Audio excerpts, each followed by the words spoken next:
I'll call the meeting to order. Would you please do the roll call? Marita, Here. Commissioner Davis is excused for missing the past two meetings. Just two? I thought it was three. That's what my paperwork tells me. so. Okay. Thank you. I don't have to bring a signed note from my parents. They're deceased. Micah, Here. Here. Joshua, Here, can you hear me? yes, thank you. Sarah, Here.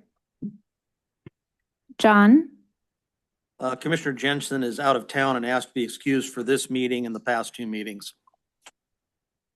Heather, Here. Chris, Here, Commissioner Fry is excused for being stuck on an airplane for the last meeting. Okay. Do we have any amendments to the agenda for today's meeting? I understand that the application from Central Council Tlingit Ida for a minor subdivision has been postponed until the March meeting because of their presentation they're going to do in February to answer questions. Mr. any oth- Chairman, Yes, you need a motion to amend the okay. agenda for Right. that postpone to March. Do we have a motion? So moved. Second? Second. All in favor? Aye. Aye.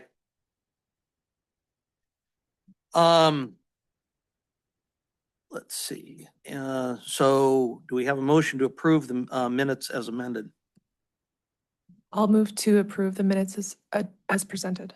The agenda, I should say. Thank you. The agenda is presented As amended, as amended.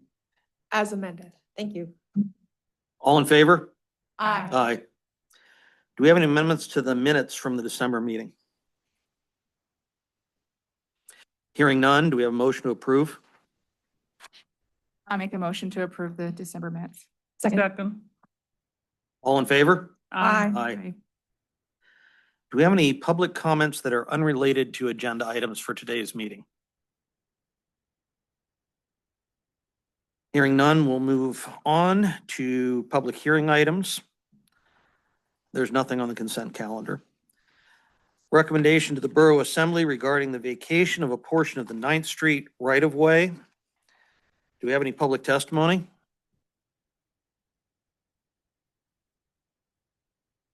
Hearing none, do we have a motion?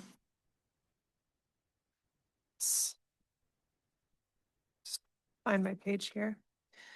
I move to recommend to the Borough Assembly approve the vacation of a portion of the North 9th Street right-of-way between Excel Street and Fram Street per US Survey 1252A on the condition that the vacated portion of the right-of-way must be absorbed into adjacent lots. Do we have a second? I second. Discussion. I found that the three findings by staff were persuasive, as well as it was consistent with a comment we received from an adjacent landowner that this would be beneficial to them. The findings are the proposed vacation would not impede access to any existing parcel. The right-of-way has no value to the municipality, and all adjacent owners have signed the petition indicating an interest in acquiring their share of the vacated right-of-way. Seems pretty straightforward to me. Yes. Yeah, it seems like common sense to me as well. Roll call, please. Do Any- we have a public comment? Yes. Please step up to the microphone and state your name. Hi, I'm Lizzie Thompson, and I'm the one who submitted the vacation application. And I just wanted to clarify that Harold Madolin and I are interested in buying the two halves. The other neighbor, oh, wait, actually Craig is as well, but the fourth neighbor isn't. If that makes any difference, because you had said equally, but one of them isn't interested in buying the little portion adjacent to his lot. So, Okay, okay, thank you. thank you. Any further discussion? Roll call. Joshua, I approve. Marita, Approved? Sarah, Yes. Micah, Yes. Heather, Yes. Chris, Yes. Okay. Moving on to a recommendation to the Borough Assembly regarding rezone of a proposed lease lot at the end of Dock Street from unzoned industrial to marine industrial overlay. Do we have any public testimony? Hello, thank you, Harbor Master Glo Wallen.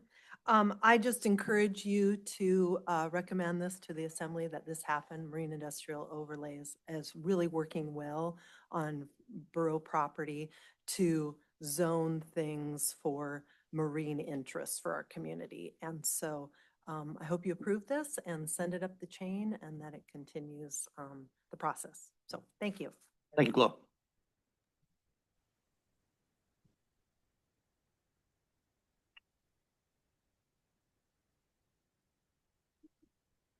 Any other testimony? Hearing none, do we have a motion?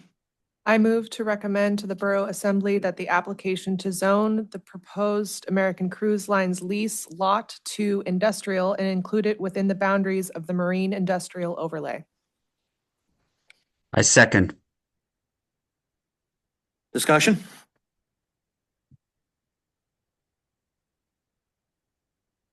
Seems pretty straightforward with what we've done in the past, so. I was just going to comment that we don't have enough industrial land as it is.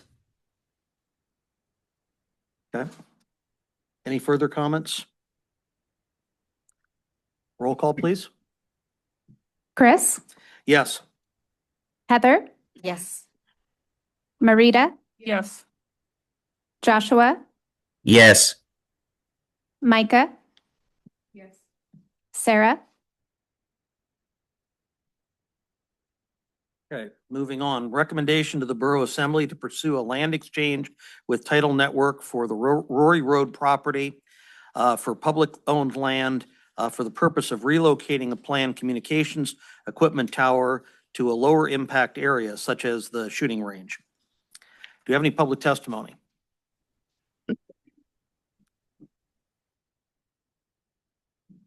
Please step to the microphone and state your name. Greg Browning. As a resident of Papkeys, we are, those that I have spoke with are not in favor of having a tower in our neighborhood for obvious reasons. And so I don't know the legalities of that exchange, but the residents that I know of in Papkeys would be in favor of having that tower not in our neighborhood. Thank you.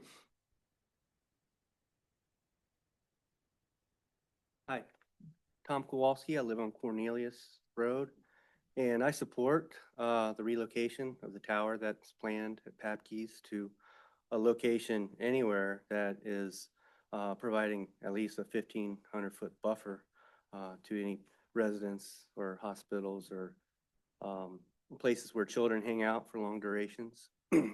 And I hope that similar ideas are shared for other towers in future to put these things in sensible locations that are responsible and have a positive effect on the community while not affecting the aesthetic values or the health concerns that they may have. And that's it. Thanks. Thank you. Judy Omer, speaking here for myself and a bunch of the people that signed, the people have called it a petition, but it's not a formal petition. It's a statement of concern and a statement of desire, I guess. We have of the relocation on the tower. We have about 230 signatures on it. I did not make copies, but I can if someone wants all that information. But to move the towers, this one as well as any others, to places where there's not prolonged or sustained proximity to the towers would be greatly appreciated. And that sentiment is growing in our community. not just for the reasons that you don't want one in your backyard, but for reasons you can't, I guess, exclude the federal funding on, like the health concerns is real. And there's a growing bunch of information on that. We don't need to just go back to the 1996 antiquated rules of the FCC. Other communities are doing it in other ways. So I hope Petersburg can take the lead on that, and our decision makers can rule really for the people and not for the telecom communications and the grant money that someone may get to put up these towers. Once they're up, they're up. And it's really hard to get them down as the new information comes in on fiber optics and other ways of doing connectivity. So I really encourage you as decision makers in the community to propose this to the next level with the assembly making decisions and represent the people in this. Thank you. Thank you. Hi, I'm Sarah Holmgreen here representing myself, but also as a business owner here in town. I have the unique or maybe advantage, disadvantage of also being a resident out at Papke's Landing, which would be just not even a third of a mile from one of the proposed towers. And I would like to see Planning and Zoning recommend to the assembly of a land swap, if that's even possible. I know we don't have zoning out there, and that is coming to bite us at this point.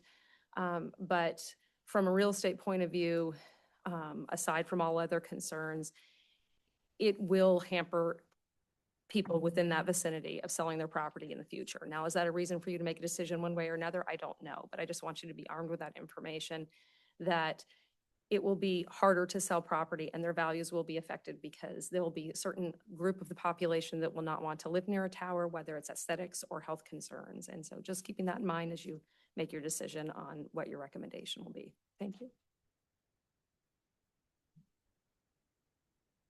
I have one person online that would like to speak. Okay, Rebecca, if you can hear me, go ahead. Hi, can you hear me okay? Yeah. Okay. My name is Becky Knight. There is no higher duty than a public governing body has than to represent the interest of its citizens. In the case of the Tidal Network cell tower issue, there are a significant number of Petersburg citizens who have formally voiced a multitude of valid concerns in opposition to the proposed project. Their concerns deserve to be substantively addressed, despite the borough's determination that Tidal, quote, followed the borough's antiquated, due to no one's fault, zoning regulations. I urge you to reject the proposed resolution consideration of an application from Central Council Tlingit-Haida for minor subdivision at 1200 Haugen Drive. This is the site of the proposed tower near the fire hall.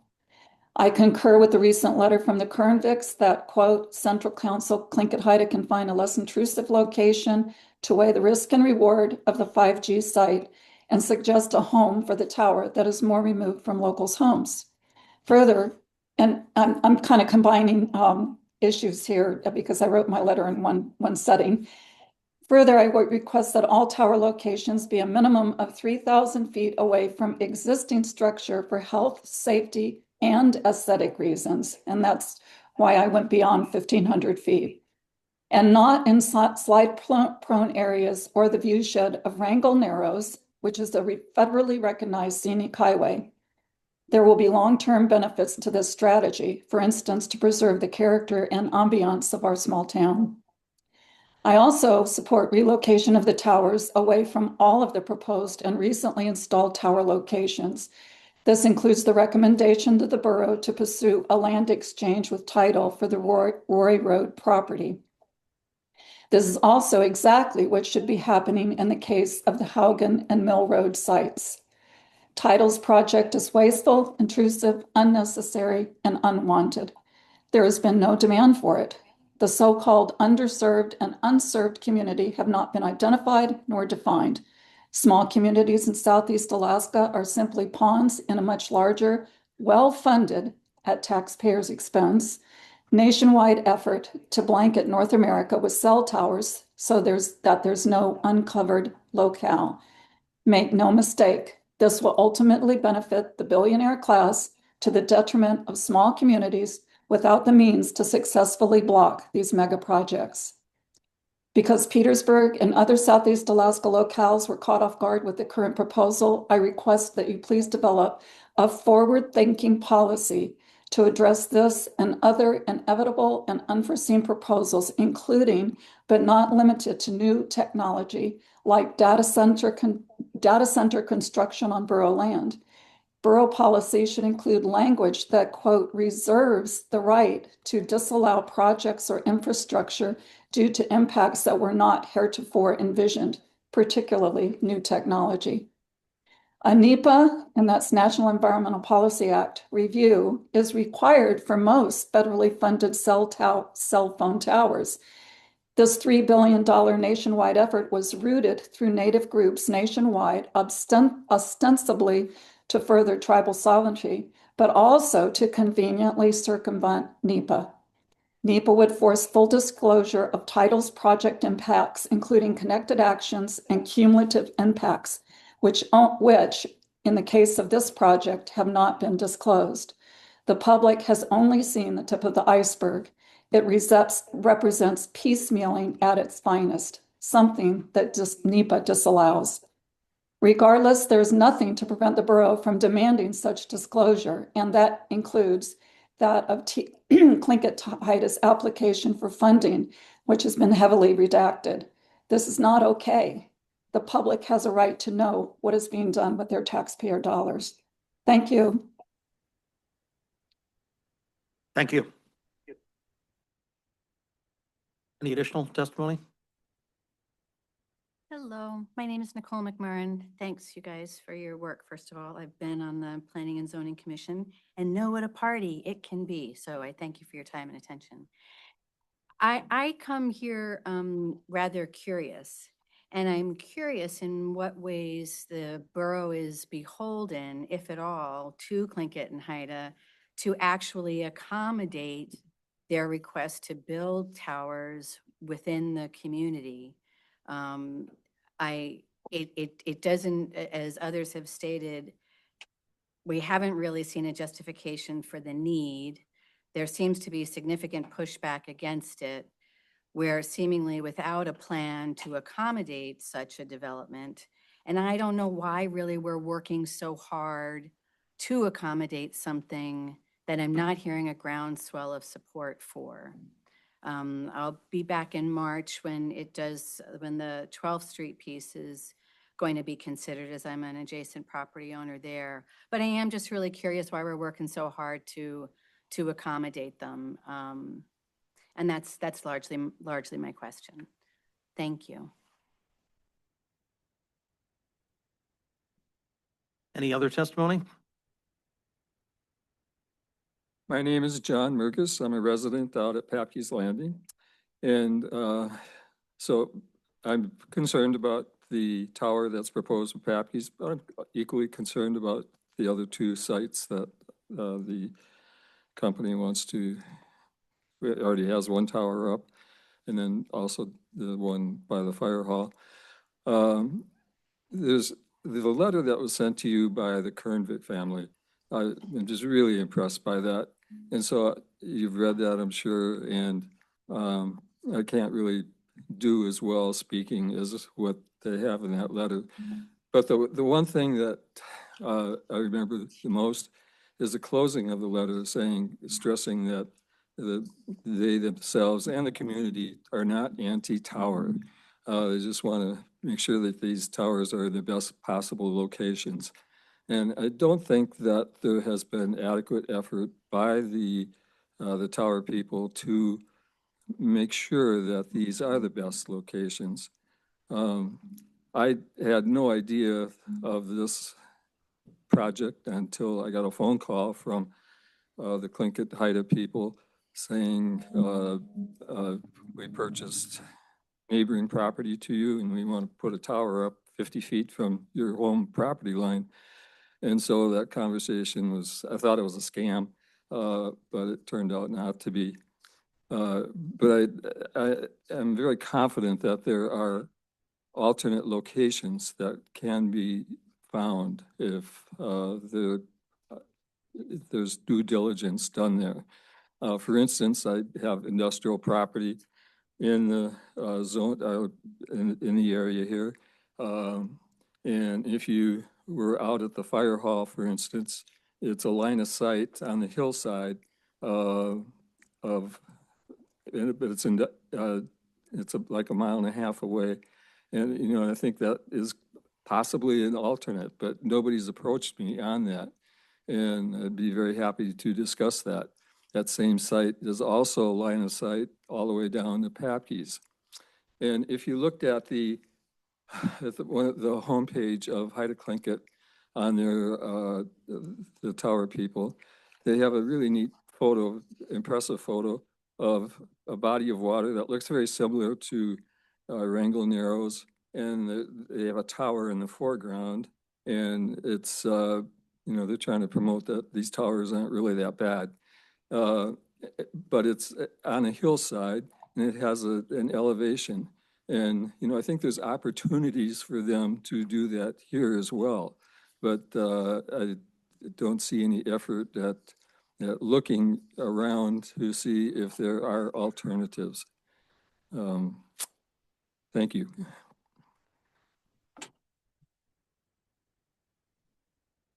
Thank you. Any other testimony? Please step up and state your name. Hi, I'm Dave Beebe.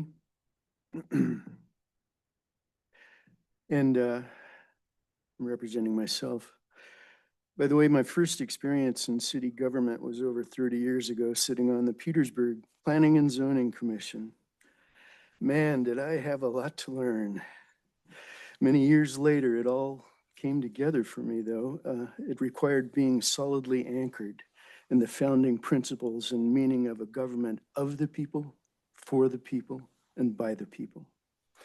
I learned that just because a process is, quote, following all the rules and declared legal, doesn't mean it's ethical. That lesson is central to what we have here. When most people hear the word mercenary, they most likely think of a soldier of fortune. That's the noun. But mercenary is also an adjective. It's defined as primarily concerned with making money at the expense of ethics. That's what we the people have here. I urge the Planning and Zoning Commission to table this resolution of foregone conclusions of legality because it will be at the expense of abandoning ethics in violation of the public trust. Trust in local government of and for the people, not for $50 million of corporate welfare. That's exactly what we were warned would occur when Bill Clinton signed the Telecommunications Act in 1996. To pass this now would require ignoring the regulatory capture of the Federal Communications Commission ever since the consequences of cascading issues over the decades. It would require ignoring the illegal actions of the FCC itself, which has been in violation of the courts for the last 2 years. It would require ignoring the fact that the FCC refuses to update its public health and safety standards to the latest scientific findings of the 21st century. Most importantly, it would require ignoring testimony based upon entirely reasonable concerns of many constituent property tax-paying residents. Residents, by the way, who are directly bearing potential personal impacts of financial and health risks, and it would require ignoring broader impacts upon community well-being and quality of life. That quality of life is perfectly summarized in the Alaskan bumper sticker reminding tourists, relax, this ain't the lower 48. And that's why we choose to make our home here in this remote rural island community. To force the cart of platting authority approval ahead of the plodding horse of public process, public disclosure, and public discussion is also what we have here.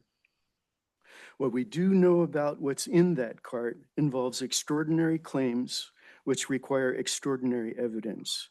And the horse that's pulling that cart deserves examination. There's an old proverb in the rural South that goes, never look a gift horse in the mouth. Why? Because the mouth of the horse is the first place to quickly assess the health and well-being of that horse. Any examination of looking into the horse's mouth by the Planning and Zoning Commission would openly confront the ruling corporate dogma. We would risk seeming to be ungrateful by considering the ethics. We would risk losing the possibility of any trickle-down crumbs of corporate welfare. How? By questioning the motives of the gift giver. But let's remember, who's exactly funding this gift? We, the people, by way of $50 million of general treasury funds. And who are the primary beneficiaries? The Tlingit and Haida Central Council and the telecom billionaires who control Congress and public policy. $50 billion suggests that there exists a massive crisis of borough underserved Native victims suffering from affordability dangling at the mercy of the digital divide in Southeast Alaska. Maybe elsewhere, but not here. Thank you. Thank you.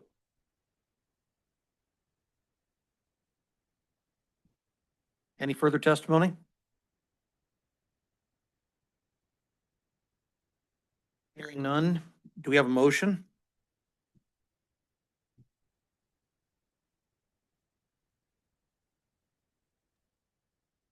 I would move to approve the recommendation. Second? I second. Discussion? I have a proposed amendment. I checked with our Director Liz Cabrera, if there was some borough-owned property of land. My understanding is that the gun range is not owned by us, it's owned by the state and would not be for sale. And that the grant funding would not allow Tlingit and Haida to lease land. It needs to be used within the lifespan of the grant. So they're looking only to purchase land. And so I was going to propose, I asked her if there was any other land out, kind of around the gun range that the borough owns that we could propose. We do have such as the shooting range, but I thought a more specific example may be helpful. And our community development director responded that we do have the borough has management of some land on the Falls Creek Road past the mill. And so I was going to move to amend the recommendation to read at the end of the sentence, such as the shooting range or the borough-owned land on the Falls Creek Road past the mill. Mr. Chairman, Yes. management authority is not ownership, so we don't actually own that land either. Okay. I see. Well, as management of it, though, could we still allow that location? We can do conditional lease, conditional sale with the approval of the state of Alaska. Okay. So the ownership's under the state of Alaska at this time. Thank you. So it'd be the same situation as the gun range then? Yeah. All right, I will. Well, it's a slightly better situation because the state actually, I think the state actually owns the land at Falls Creek. So at some future time, it could be conveyed to the borough where the state does not actually have ownership of the land for the shooting range. The gun range is the And- Forest Service, correct? No, it's state of Alaska, but they've never gotten title to it from the federal government. I see. And so they can't convey it to us. Where Falls Creek, I believe they do actually have title. So at some future time, they could convey it to us. We just don't have title for either property. It's just a question of sooner or later. Could I amend then that we approach the state for to acquire that land that we would then want to swap with Title Tower? I mean, we sometimes do acquire properties from the state.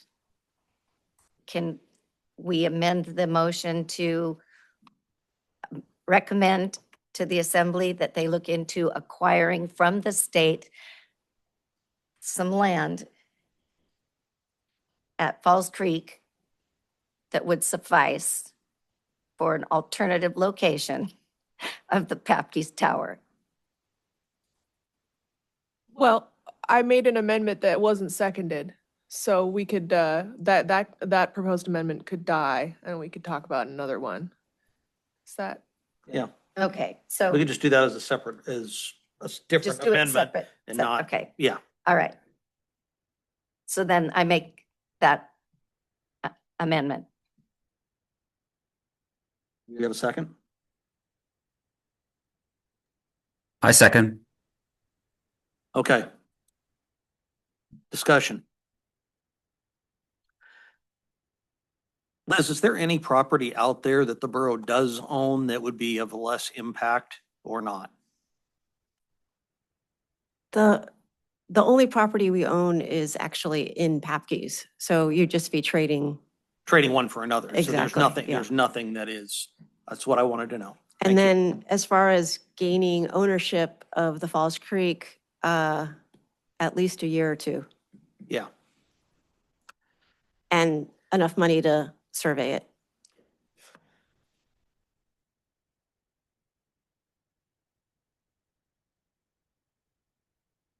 About looking into, like John Murgus is talking about, see, I'm just in Yeah. discussion. That's another thought. Yeah, I think that.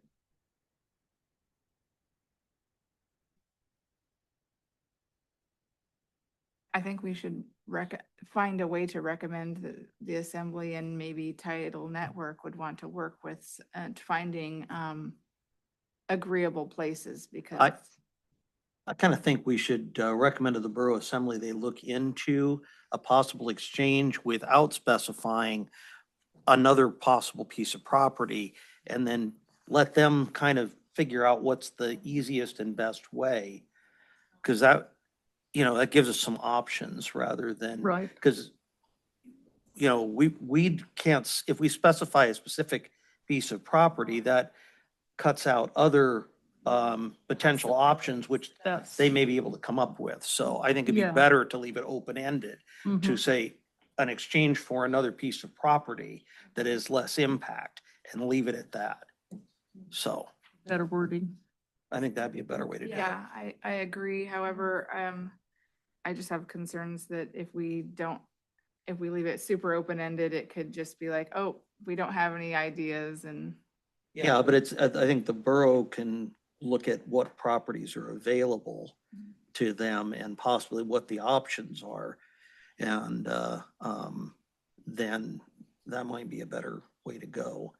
Because we don't have a piece of property that we really think we can do that's in mind. So I think it's probably best if we leave it open. And, maybe down the road, we come up with a better idea, or we can get together with the borough. Maybe the information meeting in February would be a good time to discuss that. So. Okay. My apologies, maybe I misunderstood Mr. Murgis's comments. Is he proposing a private land swap? Is that what you're proposing, sir? Sure, I'll just go off mic and holler. Were you proposing a private land swap? I wasn't proposing any particular swap. I was just emphasizing that I don't think there have been adequate search out for alternative sites. But I would be very interested if any of my private property would work out. Thank you. Yeah. Okay. Mr. Chairman, can you make Yeah. sure that everyone comes to the microphone and states their name moving forward? Sure. Thanks. Thank you. We won't be able to get it on the record Yeah. otherwise. That I was in a brief conversation with John Murgis for the record. It sounds to me that the proposed amendment by our chairperson is to remove the last clause from the sentence, just scratch out such as the shooting range. Exactly. I'm not sure where we are procedurally, but I would second that amendment. So somebody else needs to specify an amendment. I Okay, can't. I make an amendment that we scratch the last portion of the wording specifying any particular property, but just that we recommend to the assembly that they look into a land swap to a land swap instead of the tower going up at Papke's. I second the motion to remove the final clause from the sentence such as the shooting range, to scratch that up. Okay. Just, excuse So- me, just procedurally, is that an amendment to an amendment or is that? I think we've, I It is- know. I believe it's an amendment to an amendment, right? Sure, whatever works. okay, so voting on the amendment to the amendment. Sure. All in favor? Aye. Aye. Okay, Aye. now, voting on the amendment, the initial amendment. Aye. Aye. Chris, you might Yeah. just for clarity, just voting on the amendment as amended. Okay. And say what that is, Okay. just so that everybody knows what they're actually voting on, since I am not sure I am sure. Okay. So it's a recommendation to the Borough Assembly to pursue a land exchange with Title Networks for the Rory Road property for publicly owned land for the purpose of relocating a planned communications equipment tower to a lower impact area is what we are voting on at this point. I'm sorry to make things more complicated, but the phrase publicly owned land is maybe more narrow than we are actually discussing. True. Yeah. They can look to private lands. So I would propose, sorry, guys, I would propose to remove the words publicly owned. Okay, Second. Let's vote on that. so is that, How are we doing, Liz? You're doing great. It's an amendment to an amendment. Yep. I think. okay, Yeah. Craig Sheffield. so. We have any further discussion on that? Okay, all in favor? Aye. So that takes care of the amendment to the amendment. Now, voting on the amended motion.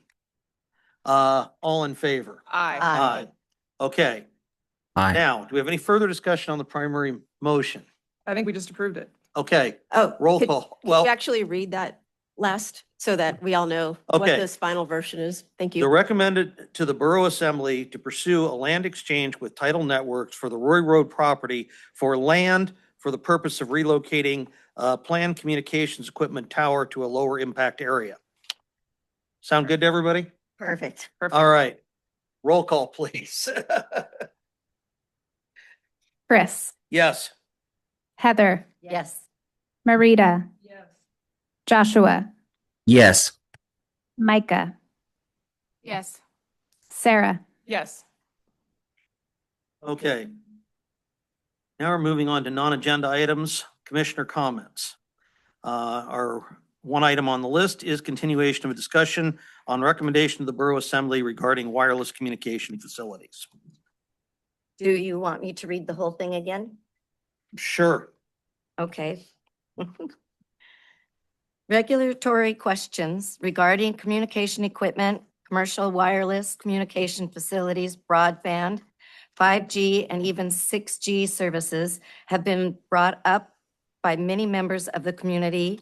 I've heard the Assembly members and the Planning and Zoning Commission and others point out that our codes and ordinance addressing these needs need to be brought up to date and changed. I'm asking my fellow commissioners to agree to put on the next month's agenda as an actionable item to recommend to the borough to make such changes. And it would be effective date, this ordinance is effective upon adoption. I'd like to change and add and subtract language from ordinance 1940.44.020 industrial, 19.32.020 commercial 1, and 10 8.36.020, commercial 2, dealing with principal permitted uses, changes to become part of the Borough of Petersburg's code, to add line items titled Communication Equipment, Commercial Wireless Communications Facilities, Broadband, and 5G and 6G, to list the principal uses as permitted per the zoning code in Haynes. I used a bunch of their language. These are conditional usages in Haynes and not principal permitted uses. So that would be something the borough would have to suss out. Definitions: communication equipment means, in part, land-based commercial wireless facilities on towers and their associated network grids, radios, antennae, and transmitters. These standards are developed to safeguard the public, promote the public's welfare, and reduce visible impacts on residential areas while promoting the development of commercial communications infrastructures. These standards are designed to comply with the Telecommunications Act of 1996. Changes to include general regulations addressing security issues. All towers and supporting structures and equipment shall be located, fenced, or otherwise secured in a manner that prevents unauthorized access. Transmitters and telecommunication control points must be installed to be readily accessible only to persons authorized to operate or service them. Signage: communication towers shall contain a sign no larger than 4 square feet with text in a sufficient font size to notify persons in the immediate area of the presence of an antenna that has transmission capabilities. The sign shall contain the names of their owners and the operators of the facility, and emergency phone numbers, and FCC registration number. The sign shall be on the equipment shelter or cabinet and be visible from the access point of the site. No other signage, including advertising, shall be permitted on any communication equipment unless required by law. Lighting: the application is responsible for determining whether notification is required by the FAA 14 CFR Part 77 and for installation lights with the minimum intensity and the number of flashes per minute allowed by the FAA. The lights shall be designed and installed so as not to project directly onto surrounding properties. And then there'll need to be a height criteria, which seemed very fluid. So I didn't make a specific recommendation there, knowing that the Borough Assembly will actually set those standards. Setbacks: freestanding towers and aperture structures shall be subject to the setbacks described below. The minimum setback distance from property lines is equal to the above-ground height of the tower, which I know there's going to be an amendment to that. The minimum setback distance from the nearest private property shall be 1,500 feet. The minimum setback distance from homes, schools, hospitals, daycare centers, playgrounds, assisted living facilities, and youth centers shall be 1,500 feet. Exception to setback: if the provider can show that without the tower they are requesting within the setback, there would be a significant gap in service, which I'll be getting to later, in service coverage as provided in the Telecommunications Act. An exception shall reduce the minimum setback distance only, whereas needed to accomplish service coverage. Maintenance: owners must maintain equipment in good condition, free of damage and hazards. Structure assessment: the owner of the freestanding communication equipment shall submit a structural assessment report designed by an engineer licensed by the state of Alaska, who conducted the assessment to the borough every 5th year from the date of the issuance of the land use or conditional permit. Removal. Communication equipment unused for 1 year must be removed within 90 days at the equipment owner's expense, unless an extension is granted by the borough manager. Responsibility for removal shall default to the property owner. Application criteria and process. The application or installation of a new freestanding communication tower equipment in allowable zones of the Borough of Petersburg requires the applicant permit approved by the borough in accordance with the pertinent code. Modification of existing communication equipment, including the addition of communication equipment at an existing tower, requires an updated land use permit application to be approved by the Borough Assembly. All applications for a permit for a new freestanding communications equipment shall include the following. A letter signed by the applicant stating that all applicable requirements of the FCC and the FAA and any required navigation easements have been satisfied. B, a scale site plan clearly indicating the location, type and height of the proposed commercial communication equipment, on-site land uses and zoning, adjacent land uses and zoning, adjacent roadways, proposed means of access, setbacks from property lines, residences, schools, child care centers, assisted living facilities, playgrounds, hospitals, youth centers, elevation drawings of proposed tower, the equipment structure, fencing, and buffering. If an antenna is to be mounted on an existing structure, a description of the communication equipment to be co-located shall satisfy these requirements. C, the applicant shall provide a 360-degree photographic simulation with a minimum of 4 photographs of the proposed facility from all affected properties and public right-of-way.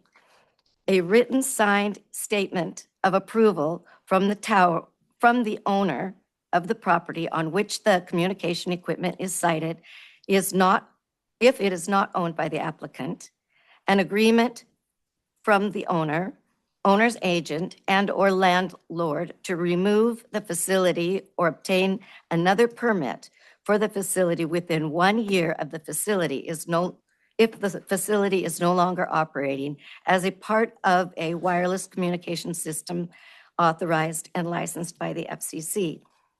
5, proof that all necessary property ownership leases and easements have been secured to assure that the property construction, continued maintenance, and the general safety of the properties adjoining the communication equipment.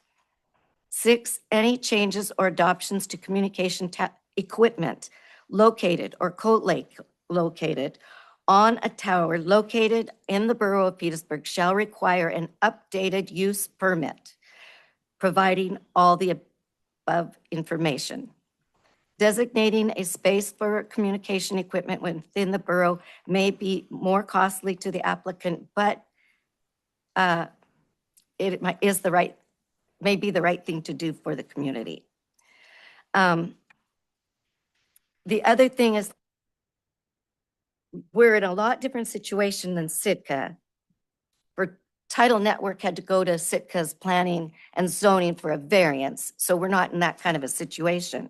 But they did in their ruling, which the planning and zoning, their judgment was upheld in court against the Tidal Network.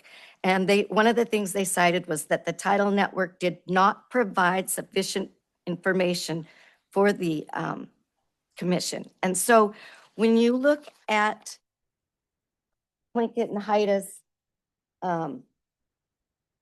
yay, our application's been approved and, we get these funds. If you look at the NTIA and the TBCP, which are the agencies under which the money is being granted, it says applicants must map specific locations within tribal lands that lack service, showing maps that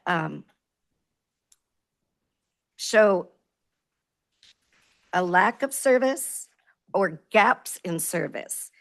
And both of those agencies have that same stipulation. And so I feel like we should see these maps. I mean, maybe looking at their maps might help us see where, oh, something else is available that would fit their needs. But also, it's part of their requirement for the grants that they have these maps. And if they have the maps, why not show the maps? They also, Sitka said all the surveys that went out. I was never surveyed. I never saw a survey. I don't know of anybody who did see a survey, but they said thousands of surveys went out. Why couldn't we see that survey data? Those would be my two asks of Tidal Network. Thank you. For those listening, what we're discussing right now is a zoning update.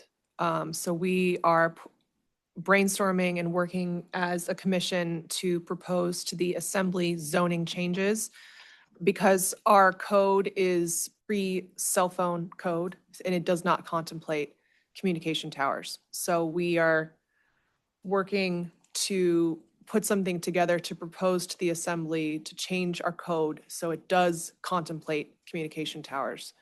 This is a complicated process and has a lot of different legal implications, but that's what we're working on right now. And that's the code that, the proposed code that Heather O'Neill is working, read to you guys. That's our work in progress, our draft, so to speak. So I think it's probably, I think the community's probably ready to start voting on it or start, so we'll probably be on our next month's agenda.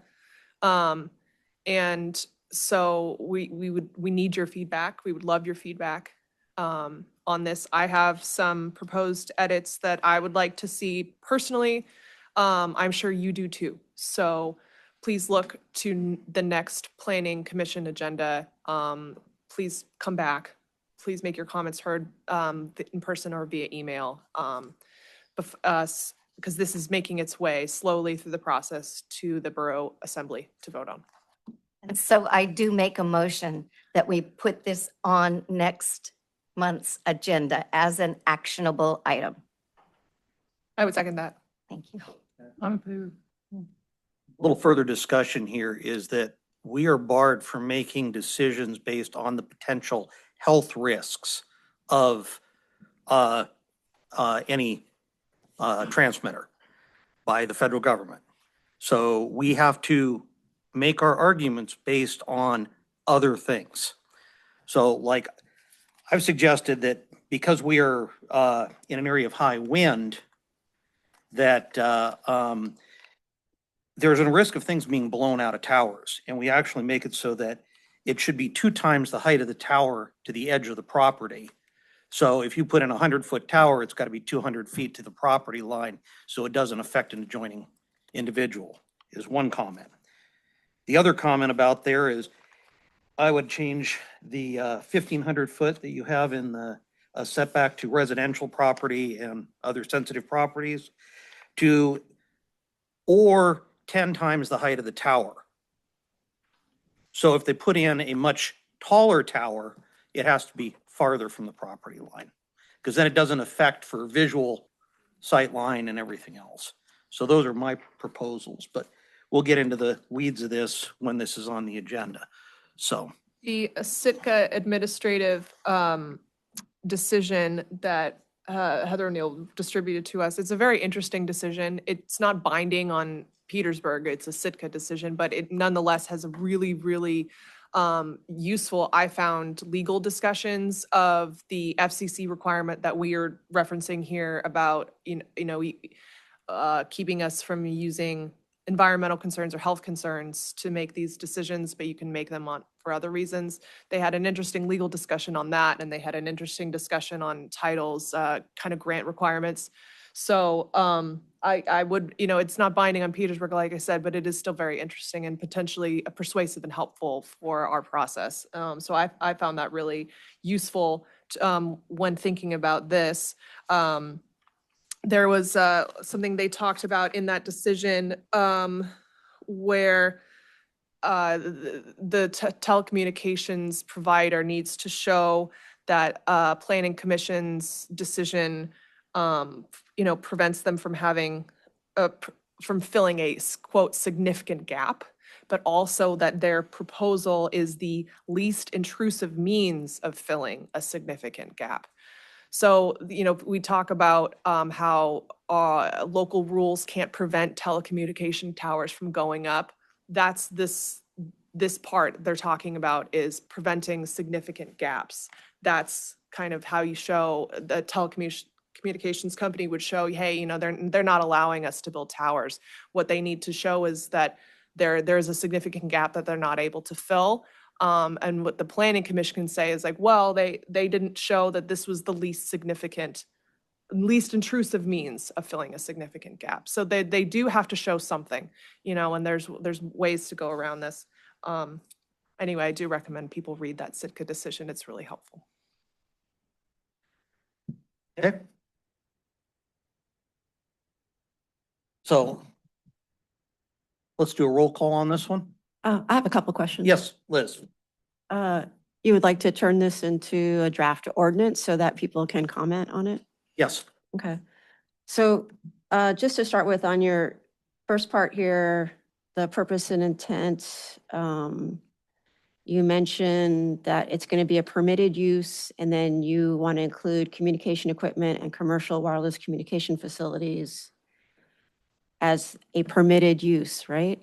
It's not a conditional use, a permitted use?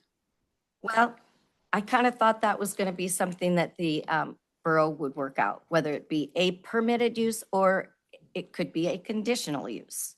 What is Okay, your you're- recommendation? You're the Leslie? borough. I would. That's us. Yeah. Yeah, that's you.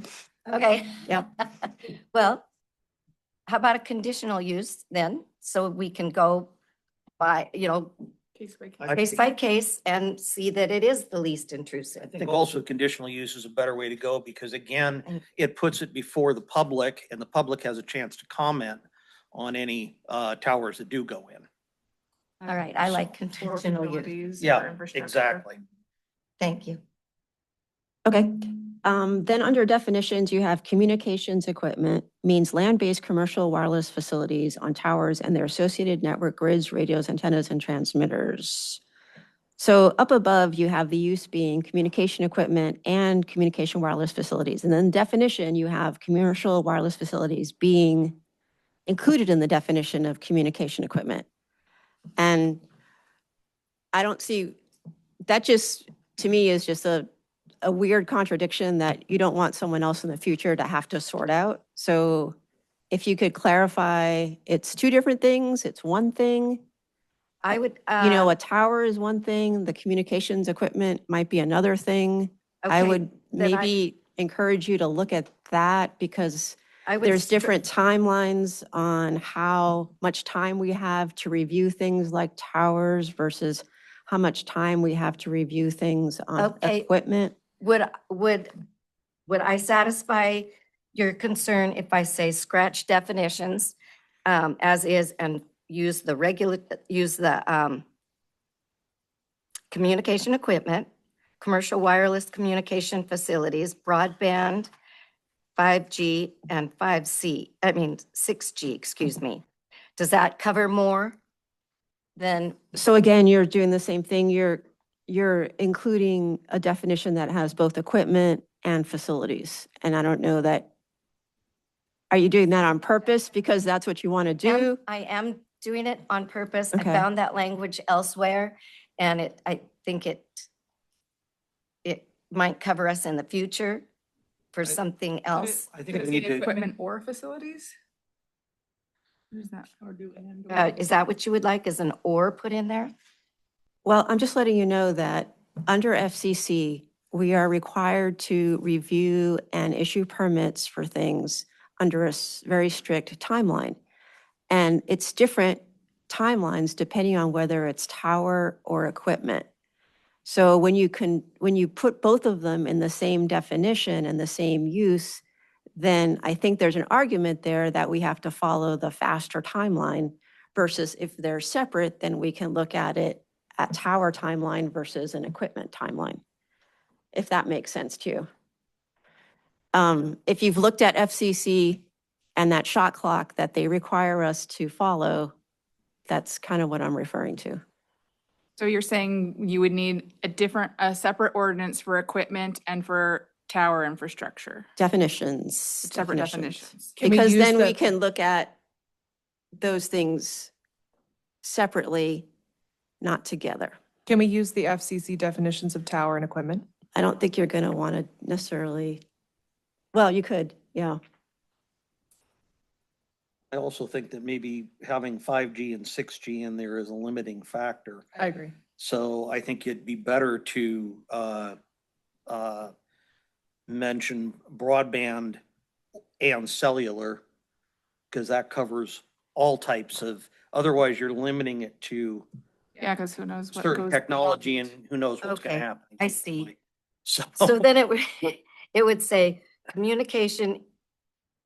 I was really advised that the word equipment needs to be in there too. I don't mind adding tower also, but I was advised that communication equipment covers more than just tower. Right. But we could say tower as well. And commercial wireless communications facilities, broadband and I cellular. think we can get into the details when it's on the agenda.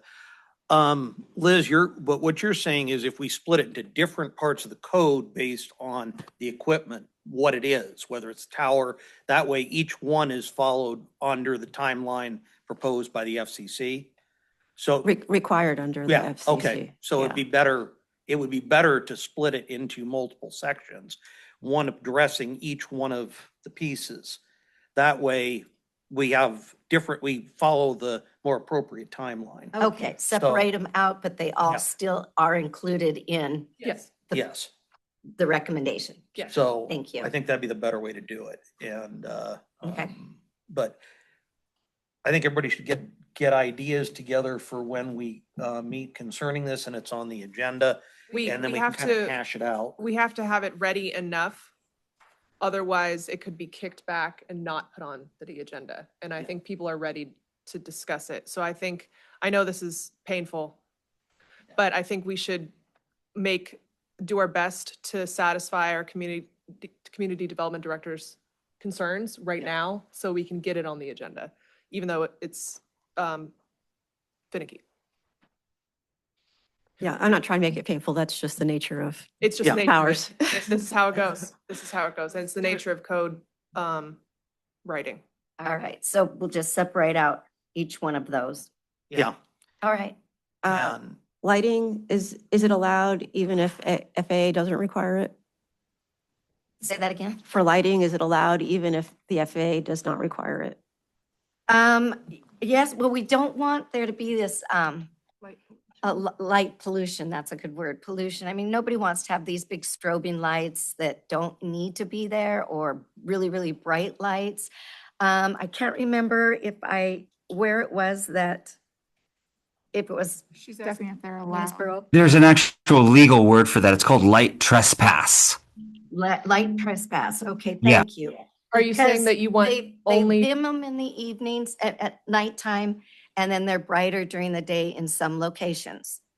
Are you saying you want only the required lights and no not required lights? That's what I would be. I think that's a good recommendation right there. Yeah. To prevent light trespass. Yeah. Okay, thank you. That's the question. Is it okay to have lights if the FAA does not require No. lights? Okay, so no. Okay. So, property line setback, Well, you're on the assembly, so you can change it when we get there. property line setback, private property setback, sensitive site setback. So these are mutually exclusive, property line, private property. What's the difference there? Property line address, the property line of the person putting up the structure, the communication equipment, correct? Yep.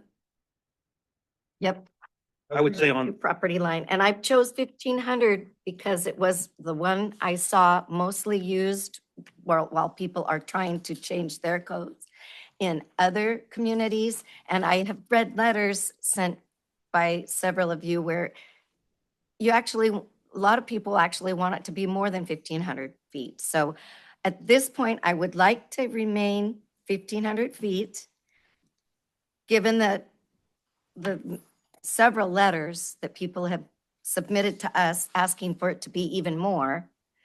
And yes, for all of those sensitive areas, including property owners.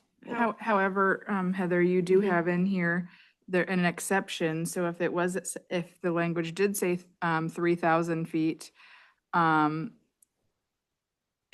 someone said they needed to reduce that setback so that they could Accomplish. accomplish, so I think that Do we strike that? I think that we could go to 3,000 because we allow for an exception. I see. So you want to change all of the above to 3,000 feet because then with the exception, it can. Just for me, number 3, the minimum setback distance from homes, schools, hospitals, childcare centers, playgrounds, assisted living facilities, or youth centers shall be 3,000 feet.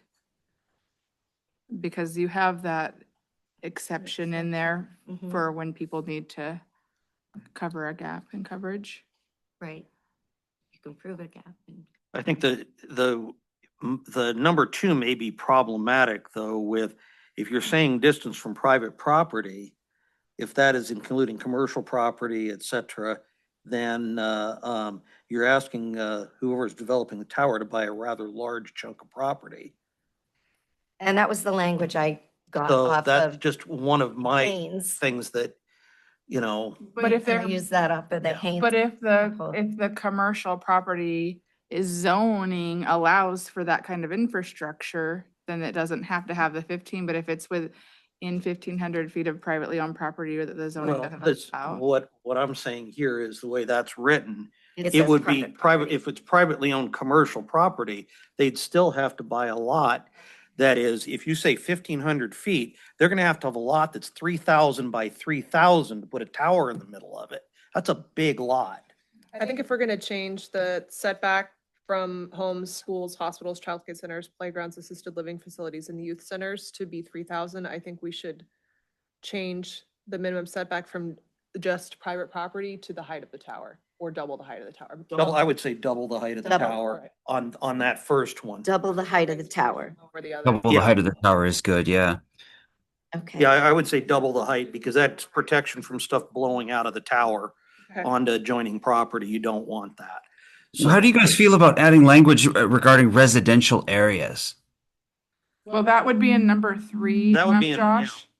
The minimum setback distance from homes, which is residential. Yeah, right. It's not always residential. True. True. I mean, residential zoning.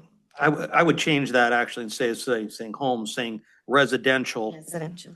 Yeah, Zoning. yeah, that's what I was getting at, Chris. Thanks. Just because it can get a little confusing, like a home does not necessarily have to be in residential zoning. So maybe, to prevent confusion, we could just say residential zones and not use the language of home. Residential, schools, hospitals, sure. Well, then what about residential areas adjacent to like industrial? Like how do those? Industrial's okay, residential is not. Well, yeah, we have people who live on industrial property in Petersburg. Right. But Or in residential areas that are adjacent. yeah, Got to draw the line somewhere. I think our residential code doesn't allow towers at all. I don't know, I'm okay with the word It's homes. commercial. It does. You're right, Sarah. It doesn't, but it doesn't. We're talking about setbacks. It says you can't build a tower on it, but it doesn't say how far away you have to be. I believe our code says that if you are an industrial property, a commercial 1 or commercial 2, next to a residential lot, you have to adhere to the setback of the residential lot on the, where you border that lot. The front and the back wouldn't change those setbacks, but where you share a border or a property line, you have to adhere to the residential's But I think standard. if we have it in the code that we've got here, the minimum setback from residential zoning would make it that whether or not they're on industrial land, they still have to be that far from residential zoning. I think we So- should, I'm going to propose we keep the word homes and move on to a different section. Yeah, I want to agree with you just for the areas that are not zoned. There are huge densities of homes. Yeah. So did we What's- decide on 3 if it was going to be at 3,000 or 1,500? It's number 3 is going to be 3,000. 3,000. And we're going to keep the word homes there. What's the next section of concern, Liz? Could you go back and explain to me again the difference between the property line setback and the private property setback?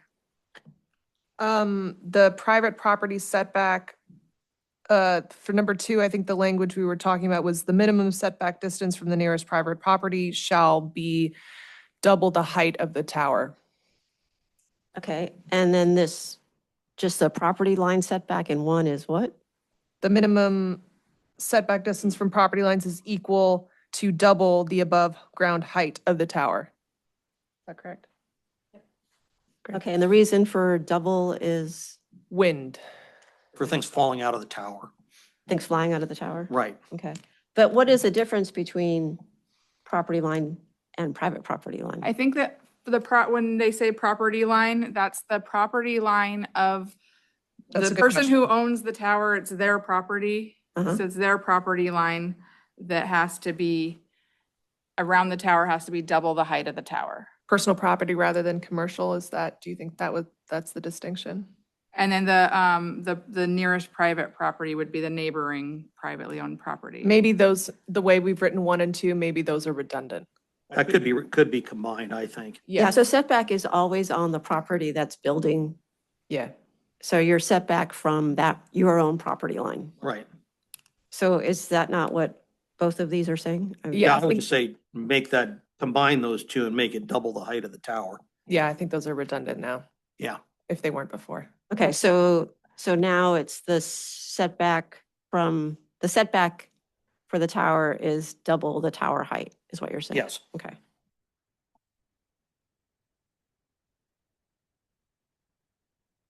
And then the sensitive site setback, and you decided on 1,500 feet there because, I thought we changed to 3,000.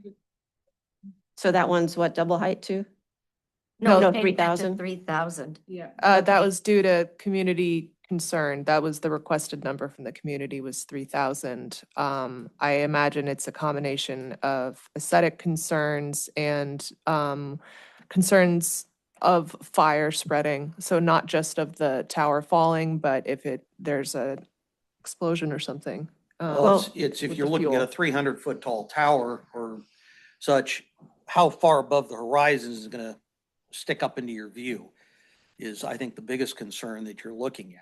So, that's that's why I suggested 10 times the height of the tower, or a certain distance, whichever is greater, because you don't want something that's going to stick up to the point that it's going to affect resale value of properties or anything else. So So- instead of double the height of the tower, you had something else. I had like 10 times the height of the tower, I would, because that keeps it fairly low on, So we're going I to would, keep a 3,000 feet. yeah. I would go with the 10 times the height of the tower, because I do understand your concerns about debris flying off in high winds. Well, and I was thinking on that one, you could go 10 times the height of the tower or 1,500 feet, whichever is greater. Okay, So, I like that. Does somebody have to make a motion? No, we're still not- amending all of them. brainstorming. We're not in motion. All right, Okay, so where did you Yeah. end? I'm sorry. beyond that. I think what people are satisfied with is 10 times the height of the tower or 1,500 feet, whichever is greater. Yep. For sensitive sites. Because otherwise you're gonna end up with, they put a really tall tower in, a certain distance, it's not gonna be far enough. Okay, so we're not gonna do the 3,000 feet.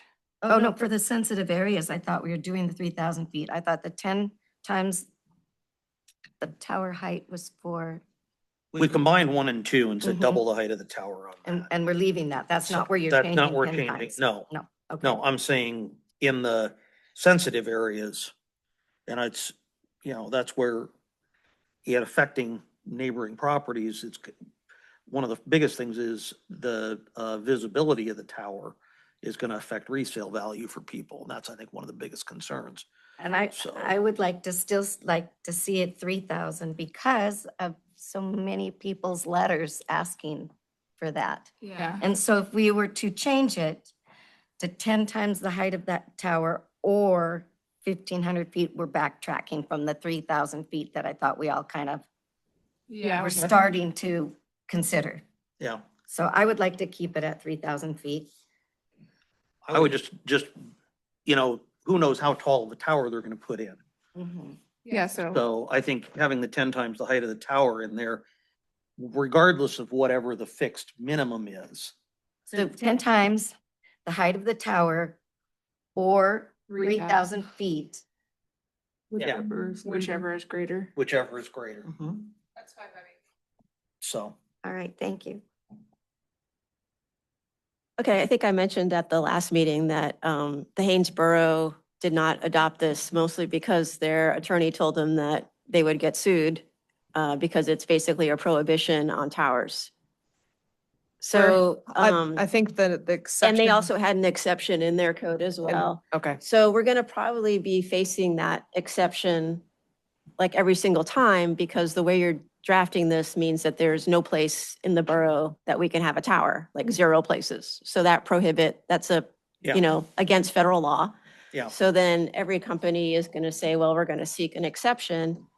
So who is reviewing this stuff to determine whether there is a significant gap or not? Is that just we're relying on the communications company to tell us there's a significant gap? How are we determining that? And what information do they need to provide to show us that there's a significant gap?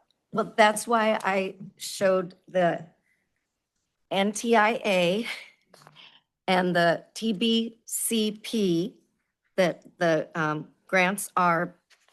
Okay, but not everything's coming going to be under these and grants. they In are- fact, most of them are not under these grants. So it needs to be something that any company, commercial, title, anybody So the is wording going to could bring in. say that that anybody else also should have to, like they are required to, map it out and show their, and I would like for them to show us so that we could see the maps. The wording is, But her question is who has to provide that information? Is it? And what information are they providing and who's making the determination that this is actually real? real data, like. Yeah, I don't know what if I'm they- looking at. Who's going to do that? There are a number of companies that provide mapping of where their cell coverage that are third party. They're not supported by the carriers. So we could use those. We just have to do a little bit of research as to what are the best companies to use on that.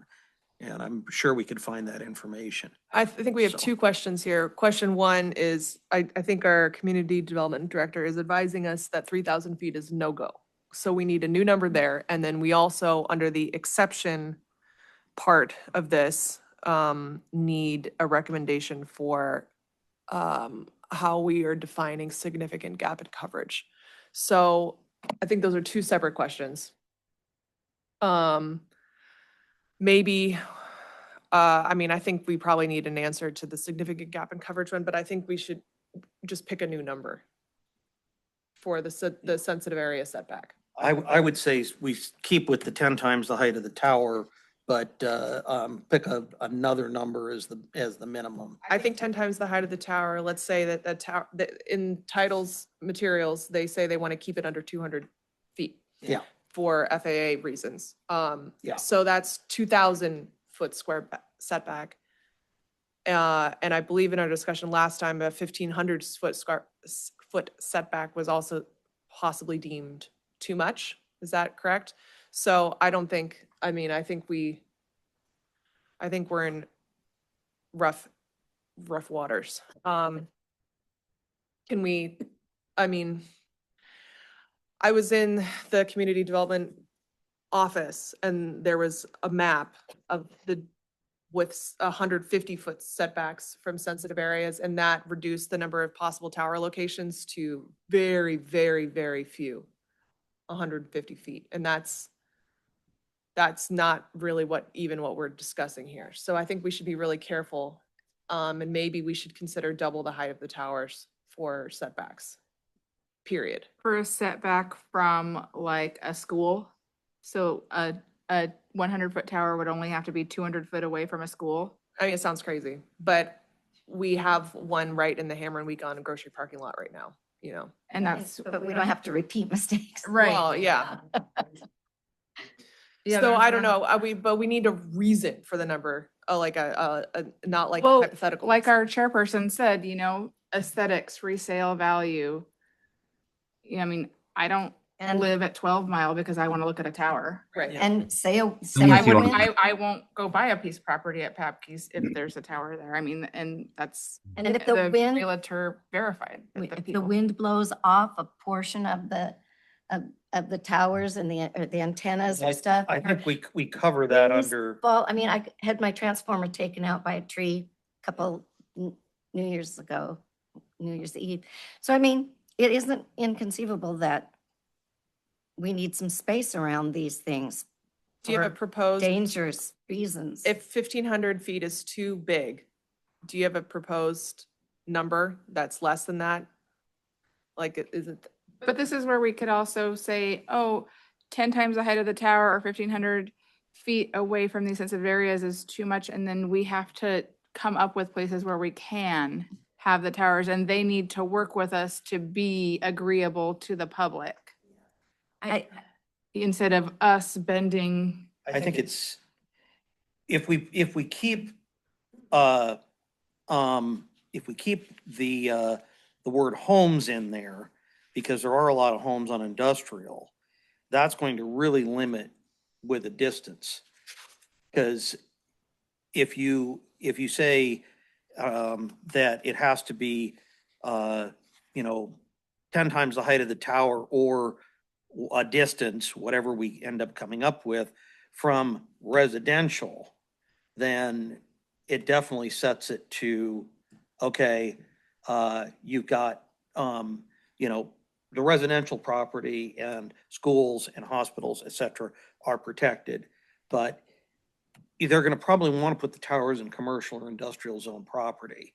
Okay, so what do we do about places that have no zoning like Papke's? Like and- Papke's? We need another zoning area for sure.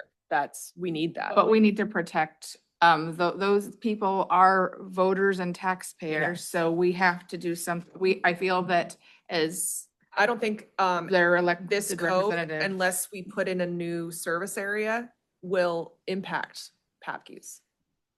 We need to try to, Right? we need to make it so because I know, I mean, I agree that we need another service area and we need it quite badly. Because people need to be protected, but my understanding of this impact is that if we pass this zoning code without passing a service area that covers Papke's won't be affected by this. Currently, I believe that's the case, but I also, the way the borough charter is written, the people within Papke's have to request a service area. So So we're just going to Help be us dealing back. with this today, and then we will come back. we can deal with the code that affects service area 1 at this point. But I think that's another separate issue that has to be addressed. Yeah. And that's up to the people who live out at Papke's, whether or not they want to address that. So, Where do the people of Papkeys find that information to go about requesting zoning, and what's the timeline and what does that look like? Because we have a room full of concerned citizens that primarily live in service area too, that would like some representation. Sure. so. I don't know the answer to that, but if folks out at Papkeys want to request a service area, please do. So Liz, what is the process for them? How do they get that ball rolling? I think it's laid out in the charter. But I would probably talk to the borough clerk first. Because I think it involves a petition and then there needs to be an election. There needs petition and election, and it has to be approved by a majority of the people in the whole borough and a majority of the people within the new proposed service area. And I believe So there it could has to be, go before everybody. I believe there could be a special election for that as well. It wouldn't have to be the regular election.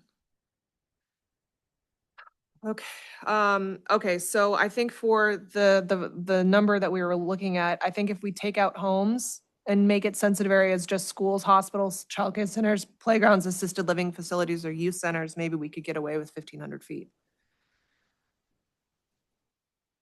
Get away with the what?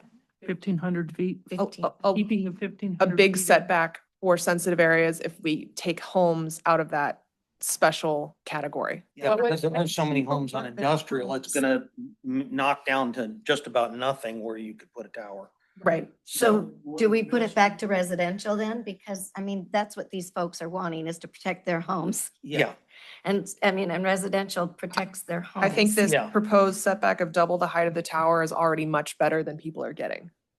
yeah. And leaving homes in? Well, the homes would be just the regular setback of double the height of the tower. That's what we're talking about. I don't think there's the perfect solution. So if if a tower was gonna be 100 feet tall, in service area 2, it could be 10 feet from their property line, or would it still have to be double the height of the tower to the property line? I don't Well, think there's any none of rules. none of the code would affect anybody outside of service area 1 at this time. So, There is no service area 2. We need to make it.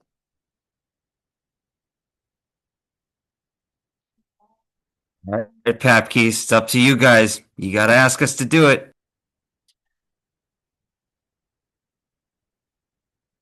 If you have questions, we're happy to hear them, but please do go to the microphone. State your name. We're looking for a solution here. And I don't consider myself, because I live out at Papkeys, that I'm dirt. I feel just as valuable as every person that lives in town. And I know all the people that live out there feel the same way that I do. So I'm asking you, possibly because this might be an exception. This is something that's new and unusual, but I don't want that tower that's right across from my house to fall on my house. I don't know how tall it's going to be. I've talked to Chris Cropley many times, and all I do is get the Dodge. But is there any way that this can be an exception and treated differently?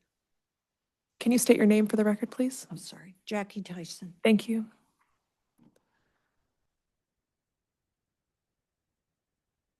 Greg Browning, and I'm a resident of Papkeys.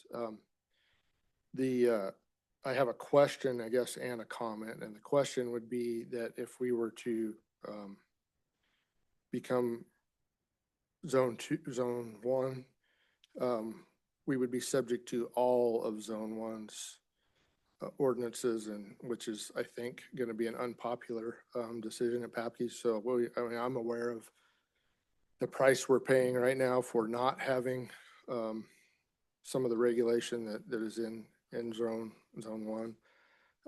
And I guess maybe I just stated my comment there is that I don't believe of the people that I associate with that we're really ready for all of zone 1's regulation. And I know we can't pick and choose what rules or ordinances we have, but that's my comment and or question is if we adopt that, I'm assuming we adopt everything.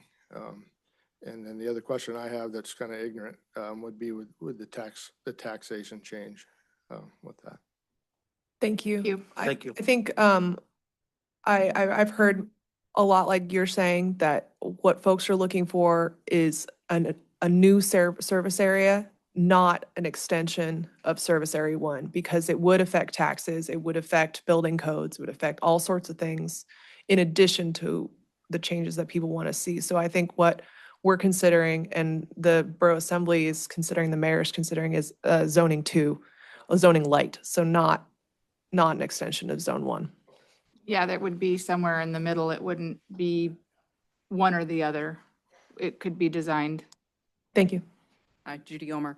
I remember it coming up at one of the earlier Borough Assembly meetings where they were talking about Service Area 2 being created. And the city manager said, yeah, that'll take 3 years, which doesn't help us today.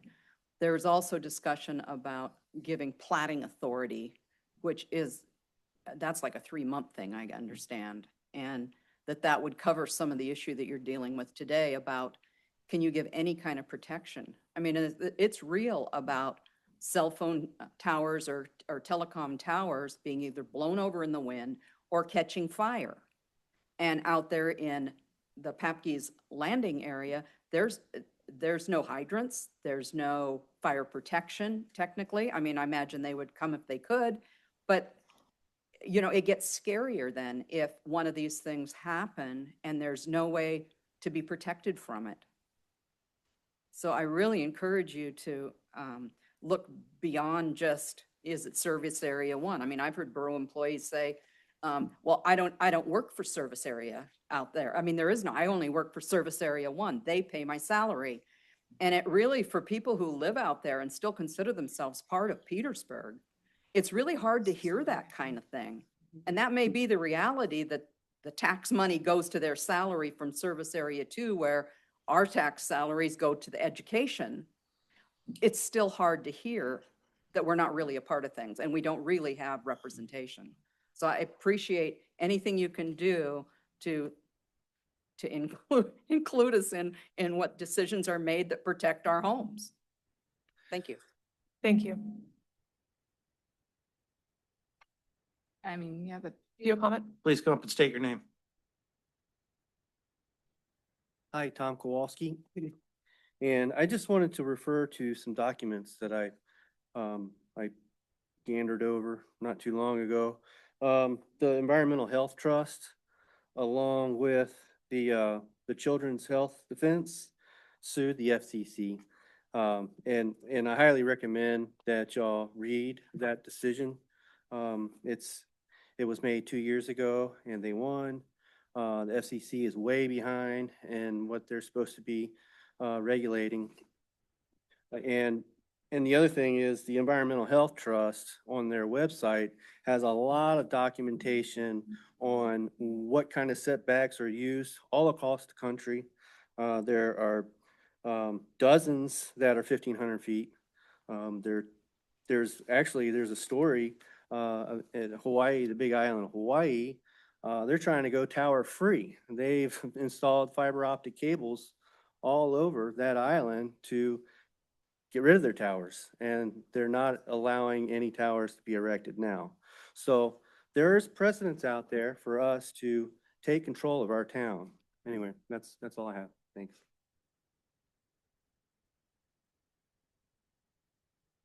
Create a borough-wide ordinance to protect property values and aesthetics. Let me ask Yes. Liz. Question is, can we create a borough-wide ordinance on this? Or is that something we recommend to the Borough Assembly and maybe the Assembly can create a borough-wide ordinance? I would really need to consult with the attorney, I think, Okay. before answering that, because I'm not really sure Okay. how we would do that. I think I lean towards we can, but I'm not sure how that would work, because we could do it, but then we wouldn't be able to enforce it because I really don't have any authority outside of Service Area 1. And certainly Would the Borough Assembly have authority outside of Service Area 1 on restrictions on a specific communications equipment? It's not that Yeah. they don't, it's, you still have to enforce Right, the code, right? yeah. So how we enforce, I have to double check with her on enforcement, and things Okay. like that.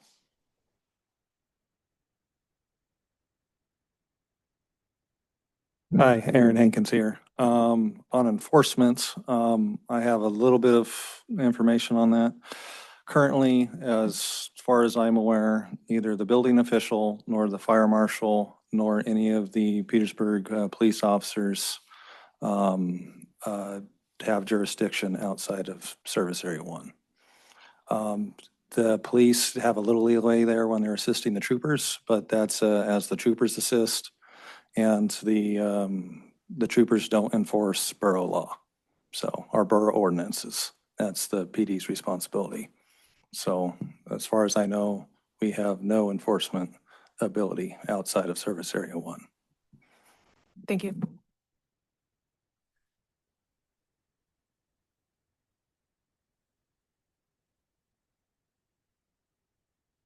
Well, I think if we want to put this on the agenda, we got to keep going forward here. Unless we're gonna wait another month. I would not like to see that. Right, so let's keep Let's charging get forward it here. Before the assembly. Sally Forth.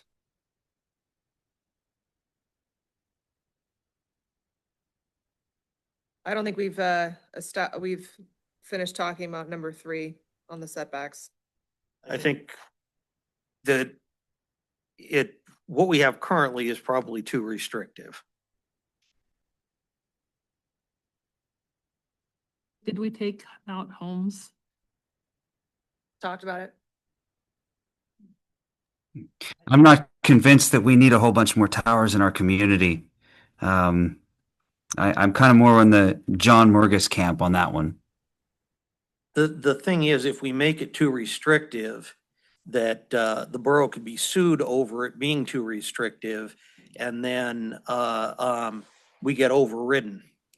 So it has to be something that is fits within what we're allowed to do, but not we can go so far in saying we can limit where the towers go and that sort of thing, but we can't go to the point of basically restricting it to the point where nobody can put in another tower. So there has to be that right balance to make it so it's enforceable law. I think we probably have the best chance. The reason I suggested removing homes from the list is that we have the best chance to protecting schools and elder care facilities if we take homes out of the list, because homes are everywhere. And we just give homes the regular setback, which is more than we have now. That was my proposal. So what you're saying is 2 covers homes because it says residential. And that is the reason why we can strike homes No, for it's- number 3?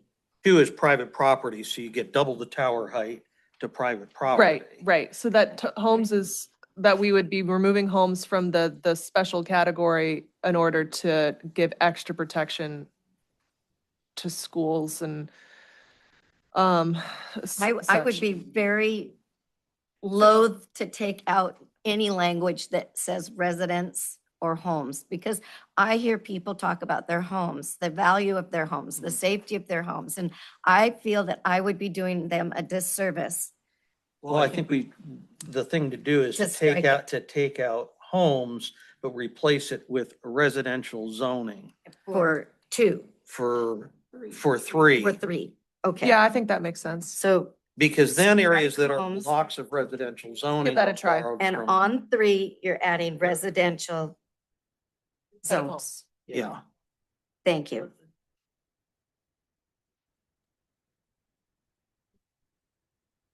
Again, I'm sure that was my original suggestion, wasn't it? Draw the line at zoning with residential zoning. Yes. Working through it. And then the other question is, what should the minimum be to keep us where within, I don't know. Maybe we'll just try 1,500 feet and see if we get sued. Well, We could go 5 times the height of the tower? I don't know. whatever we decide on here is not going to be what's going to be the end product It could anyway, be. because It the could be. assembly It is could be, going though. to. It could be. They It could could say, be. great job. It could be. We're So, an I mean, advisory committee. I like seeing a more restrictive proposal because I know that the assembly can make it fit what they feel. I mean, all due respect to our assembly members, they're just like us. They just got more votes, you know, they had to put out a petition, but they're, you know, community members just like us. They're not necessarily any more qualified than we are. Agree.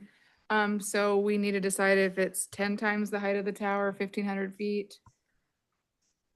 Yeah, I mean, yeah. Well, I'm concerned about the 1,500 feet being too restrictive to be able to hold up to the Mhm. attorney. That's my concern. You So want to cap it at 1,000 feet? 1,000 and 10 times the height of the tower? Or, you know, or 10 times the height of the tower? Public comment. Yes, state your name, please. But, I feel compelled to make one comment. Name? So. State your name, please. Representing myself, although I am an assembly member. What's your Name? Your name? I'd said my name was Scott Newman. Okay. Okay. I'm representing myself. The comment I would like to make is the ordinance that you guys you're hashing over right now is from Haynes, which has been proven to not have any legal merit. So it was a proposed ordinance, didn't pass. So I feel like you're starting with a flawed document. And I would encourage you to like maybe use another community, like Juneau has an ordinance that they have 2 attorneys on their staff at every meeting. That ordinance has been passed. And I feel like if you start with something that's already has legal merit and then move forward with that, I think you'll have a better outcome. Does that make sense? Thank you, Scott. Thank you. Thank you. That's very helpful. For the sake of getting this on next month's agenda as an actionable item, I think we could pass a version of it. And then when it is an actionable item, we could have looked at Juneau or elsewhere. And it will morph at that point. The other thing I might recommend is, this is a complicated topic. And we have a lot of people that have very strong feelings about communication towers, you know, the health aspects of it. We have limitations by the FCC of what we can and what we cannot do. We have limitations because of out of Papke's, they're outside service area 1. The other 2 locations are zoned industrial. So, you know, the other point I like to make is that there was 3 readings of the sale of the land to Tlingit and Haida at the fire department where there was no attendance. And albeit it was in the summertime, everybody was busy, everybody's asleep at the wheel, and now the assembly has already approved the sale of that land to Tlingit and Haida. Which land? Firehouse. Parcel next to the The fire. parcel next to the. I don't believe that it's been agreed to be sold. They've been agreed to agreed. negotiate with them. Yes, what we have approved is the sale of the land and give the manager, you know, where he negotiates the final price. So I think it has to be appraised and then it comes back to the assembly where we approve the final price. But I don't think it was well known that that was their intended It use was- of the land. It absolutely was. It absolutely was. We all knew. It was that- before planning commission, before it was recommended up to you guys. Yeah. Okay, well, I knew what they were gonna do with the land. So I don't know if Yeah, and it was in a process or not. Yeah, no, it was, when it came before planning commission, it was clear that that was what their intention was. Yes, exactly. So, that's kind of moot point. You know, so for the borough to go back and not approve the negotiated price there's legal peril involved with that. So all 3 areas have issues between the sale, the zoned industrial and being outside service area 1. So I have been advocating for an ordinance because we don't want to be covered up in communication towers. I'm against it. But at the same time, there's only so much that we can do. And so moving forward, because we don't have an ordinance, these companies are coming in and taking advantage of us because we don't have anything to fall back on. So I appreciate all your efforts. I absolutely sincerely do. But I feel like we need to move forward with something that has been proven and then modify that document for our situation. And that's, that's about, I think, the best thing that we can do. I have a question for you. Sure. When the last time you flew into Juneau, did you see tower, tower, tower, tower, tower? Because somebody mentioned to me that they had just flown home, and when they landed in Juneau, there was just like a tower here, a tower there, a tower, tower, tower, tower, tower. So I'm a little leery to use Juneau as our template. I mean, it's definitely, I will look at it. But this person was like, wow, we don't want that. We don't want to see that when we're flying into Petersburg. So and maybe you've flown more often than me to Juneau and seen that. Or maybe it was Ketchikan. Maybe it was Ketchikan where they were like tower, tower, tower, tower, tower. I tell you what, it's hard to see towers. They're really hard to see. And It might have been Ketchikan. yeah. You hardly see catch. And so Somebody complained to me that there was like It was probably so many towers. And that could be. I'm just saying that we could start with a document that has been legally proven. I think we should look and at, then move with that. I I would think also we should look at encourage- multiple communities in Southeast and see Yes, absolutely. what their code is, and we can manipulate our code based on that. But we could do that once this is an actionable item, correct? We can still make this an actionable item for next agenda and then Try, come but we could, I forward. think we gotta keep charging forward here before we all fall asleep. Yeah, I almost just wonder, For the feedback, Scott. okay, there's one last comment. I almost wonder if we need to establish like a working group between the planning commission and the assemblies to. We've been trying all to do for that that. for months. I'm all for that. Member Mucci's Because- been trying to do that since he was Because elected. us at the assembly, like we get your things that you approve here. And then sometimes we get it and it doesn't hardly sometimes make sense. And we don't understand how you arrived at these conclusions. This is why I came here today, is to see what your rationale was and how you guys are thinking. And, I absolutely understand, the plight that you guys are in. And because we're in the same situation. So the better job that you guys can do, the better the outcome for the assembly and all of us in general. So anyway, those are my thoughts. Thank you. Thank you. Hi, Nicole McMurrin, and just a process question for you. I just wonder if we're trying to kill too many birds with one stone. It does seem like with the particular issue at hand, that Tlingit and Haida has not proven the need as Heather has stipulated. So if we were to go back and say, push back on the 9th and Haugen spot, that we may have some standing to do so based on the fact that they haven't fully presented the case. While there is more robust, bigger picture work done to push back on Petersburg becoming a cell tower haven, if that's the greater concern.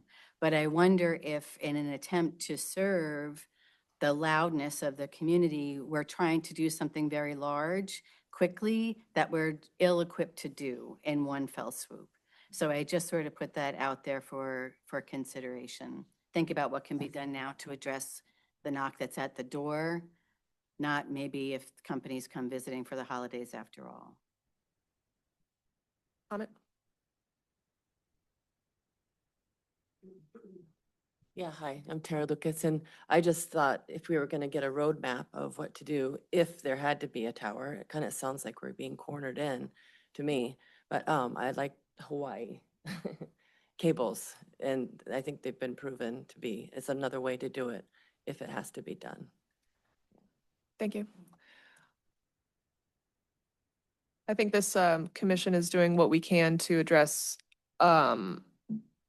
future things because the assembly has approved or is in the process of approving, they haven't finalized it, you're correct, that they haven't finalized the sale of the Haugen. And that already came by this commission before I joined the board. So there's decisions that were already made, you know, and the Mill Road purchase is a private purchase, I believe, and the Flower Farm, same deal. And so, you know, this commission only has so much power, but I think our code works best for us when we put down our desires, and now there's the energy and the interest to update our code. And so we need to do it before we move on and forget about it. And then, you know, the next group of towers comes in and we're on our back foot again. So we need to, it's a long process, a lengthy process to update the zoning code, and it needs to be done now while we have the energy and the interest. That is my opinion. A bit of history on this. There were two proposed sites for cell towers that were brought to us when the site up by the fire hall was approved. The other one was out at Twin Creek, and that one was denied. So just, so it did come before us. We did talk about it. It was very well publicized. But that was the one, it was at Twin Creek, right in the S curve up there, up on top. They wanted to put one there. And there were a lot of neighbors who showed up to that one and said, no, we don't want it. And the commission ruled against it, so. It's just past the fur farm. Yeah. I appreciate your question, Micah, about putting a code that could be outside service area 1. I think that is a good question. I know that there's enforcement issues with that, but I also know that it takes a while to get another service area together, and that process hasn't really started in earnest. So whatever we can do. Plating. Right. I'll just put on the record now that I'm supportive personally of the borough taking plating authority.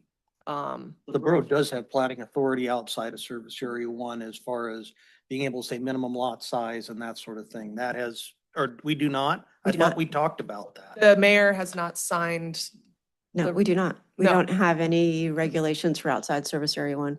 And honestly, plating isn't going to help in this situation, unfortunately. Yeah. Yeah, because plating and zoning are two different things. Yeah. Exactly. So we need service area 2, period. Okay, let's keep going forward here. How close are we, Liz, to answering your questions? With all due respect. So, yeah, sure. I just want to make sure that, so I got this thing for still on the design criteria and setbacks. So if I understand you correctly, you combined 1 and 2 and the setback is double the height of the tower. Yes. And then for number 3, Wait it's, a minute, double the height of the tower or 1,500? No. No, we got rid of that. Number 1, it's I double the can height of strike the that. tower. Just, okay. And then for number 3, we changed homes to residential zones. And it's a minimum, was it 1,500 feet still, or was that changed? Well, Yeah, I told Well, you that, you know, no, this my question this is, will got 1,500 tanked feet at the fly? Haynesboro Yeah. because it, I you know, think their we just need to- attorney said no. I think we just need to put something in now and then probably edit it, amend it next session. Should we Agree. just keep 1,500 as a placeholder? And Yes. then, Sure. okay, And you want residential zone instead of homes? correct. Correct. Okay.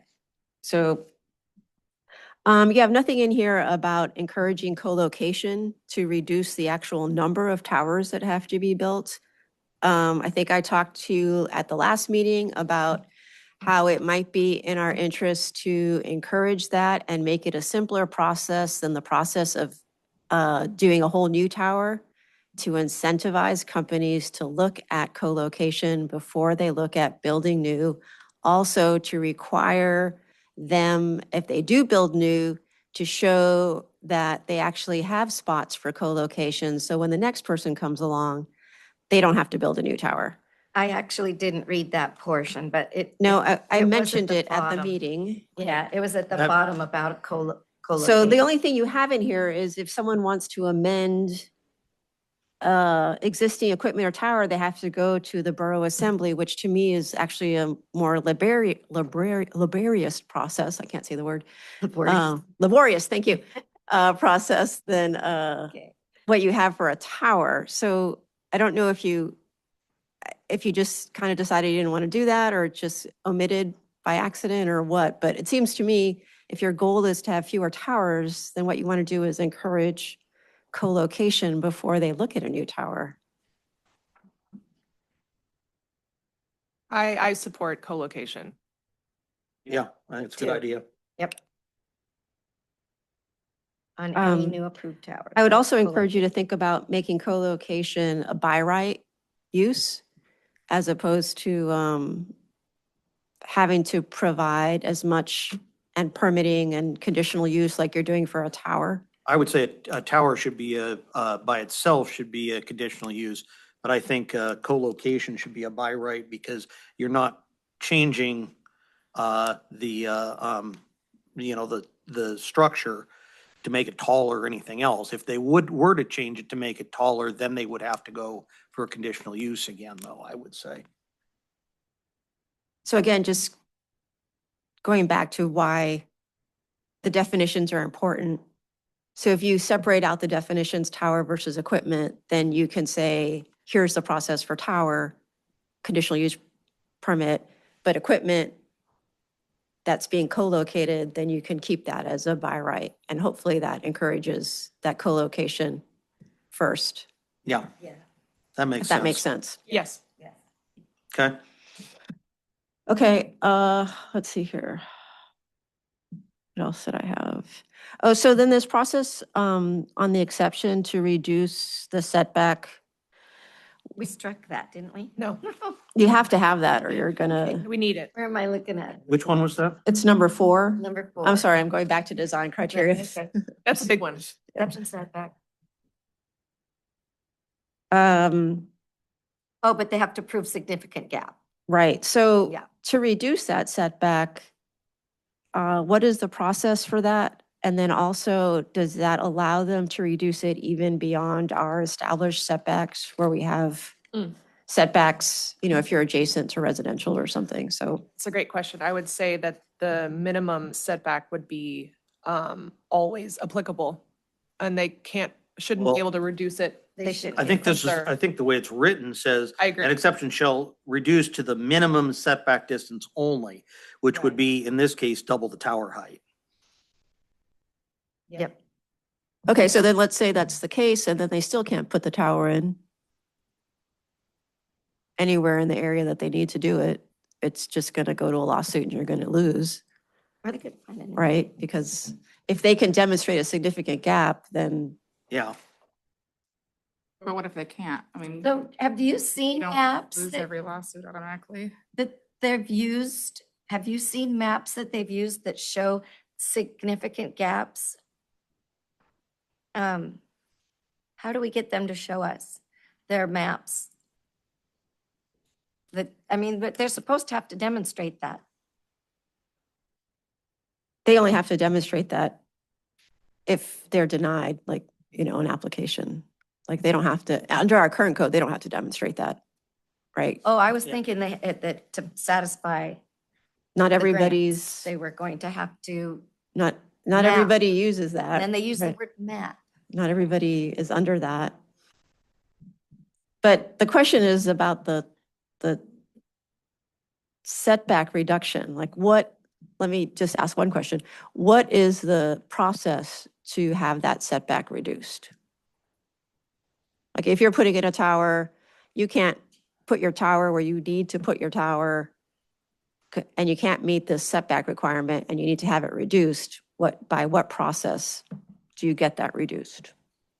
I wish I knew the name Conditional of use. the map that would show this data. I don't, but I think There's a, providing evidence of the significant gap in the conditional use process to the planning commission. open signal Okay, is the one that I remember.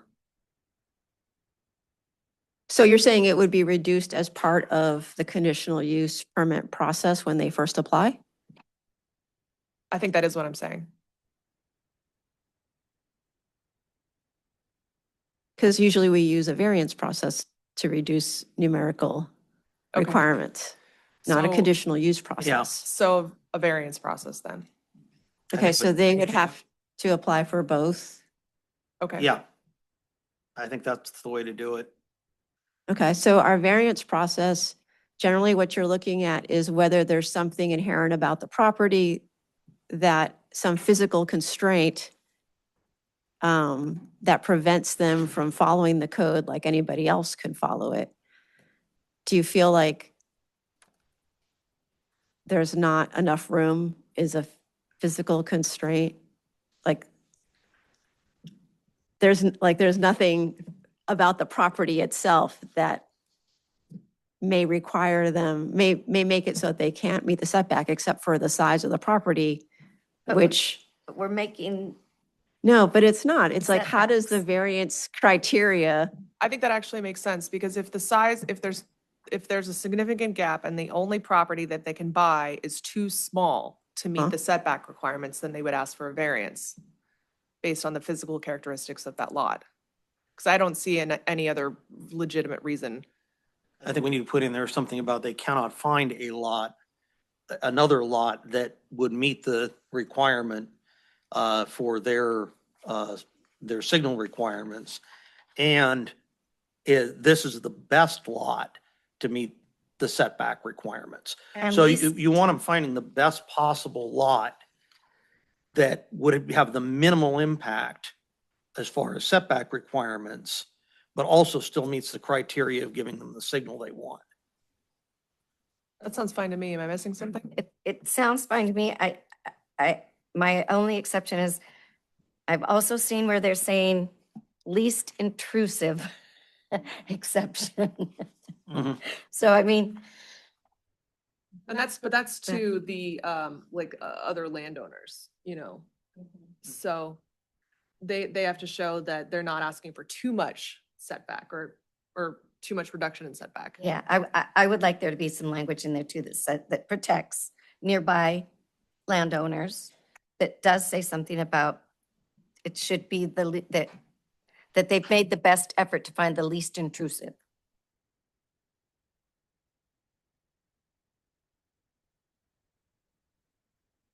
Where would you like that language placed? It's already implied actually in the language that's there. An exception shall reduce the minimum setback distance only as far as needed to accomplish service coverage. I think that, to me, does the same thing as least intrusive means of filling a significant gap. You don't in think it coverage. falls a little short? I'm open to changes. But when I read it, that seemed to me to serve the same purpose.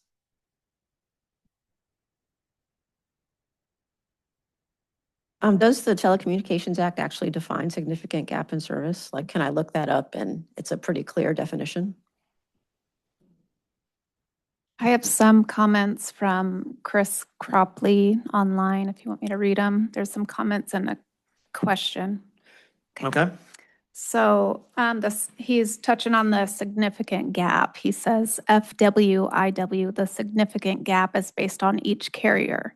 So if you have a carrier A with greater coverage and carrier B without coverage, it's considered significant. By all means, check my work, but I did want to share. He also said he had a question, could homes be built inside that setback if a tower is already up?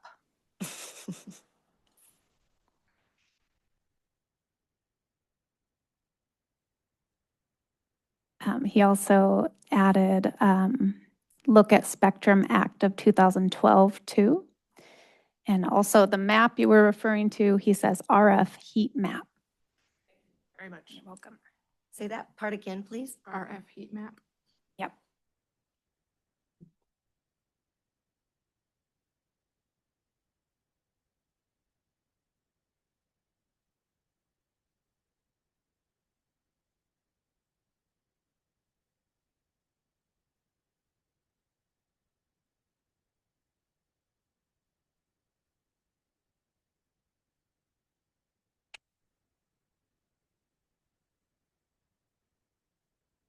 We're hashing out too much I mean, we can hash out some more on this, but I'd really like to read some of the other codes that have been have been put in throughout Southeast Alaska.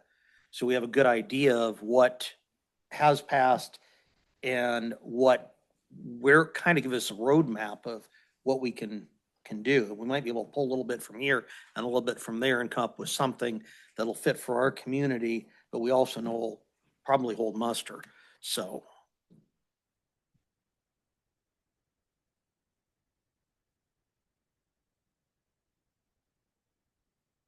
For the exception to setback number 4, I'm understanding better your question, Liz, about it. The language is an exception shall reduce the minimum setback distance only as far as needed to accomplish service coverage. That could potentially, if they did their argument correctly, allow for a tower right on the edge of the property line, which is not great. Have you drove up Mill Road? I have not. That tower is just about on my shared property line with them. Ouch. I mean, it is really, really close. I mean, it looks really, really close to me, to my eyes.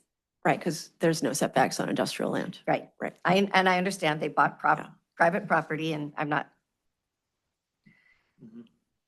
disputing that. But that's a big piece of property, and they snugged right up to me.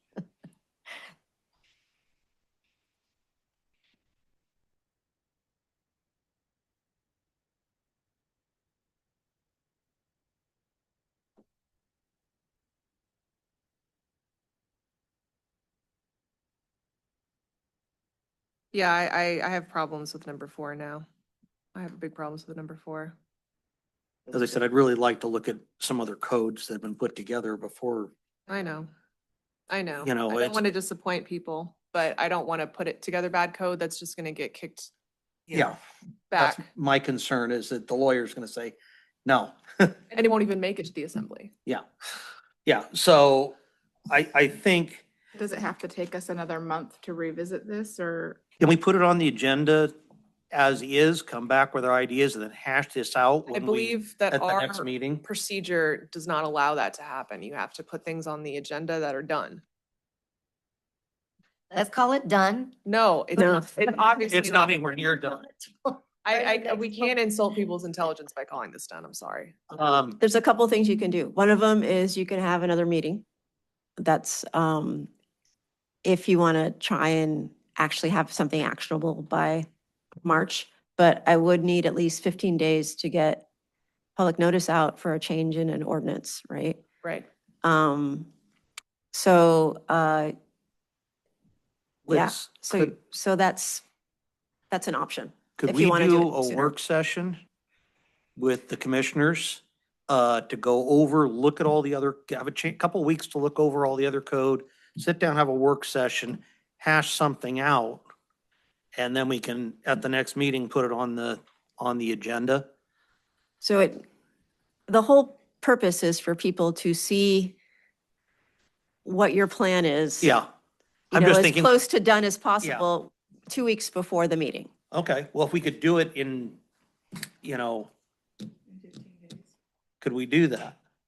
I'm just wondering, because it seems to me that we have to look, we need to go look at a bunch more information to be able to make something that we think is going to be close enough to finished, that we can present it at a planning commission meeting and then get more input on it, finalize it, and then send it to the borough assembly. And so, I thought it had to be a done product. yeah, but it's pretty much done. I'm talking to the point of, maybe a few words here and there we need to change. But for the most part, before it goes on the agenda, that's the way it kind of has to be.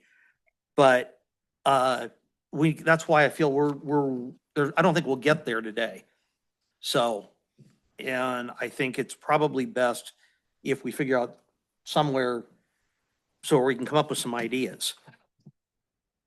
Because Way to have a meeting that's sooner than another month away to do that. Yeah, you can call a special meeting. Let's do that. I'm in I would town. approve of a special meeting and I would attend it. So, Let's do it. all right. I almost recommend that you actually do a meeting, not a work session, because then you could make a motion at that special meeting to actually put it on the agenda for the monthly meeting. That And makes if you sense. do a work session, then you won't be able to make any motions at all. Yeah. So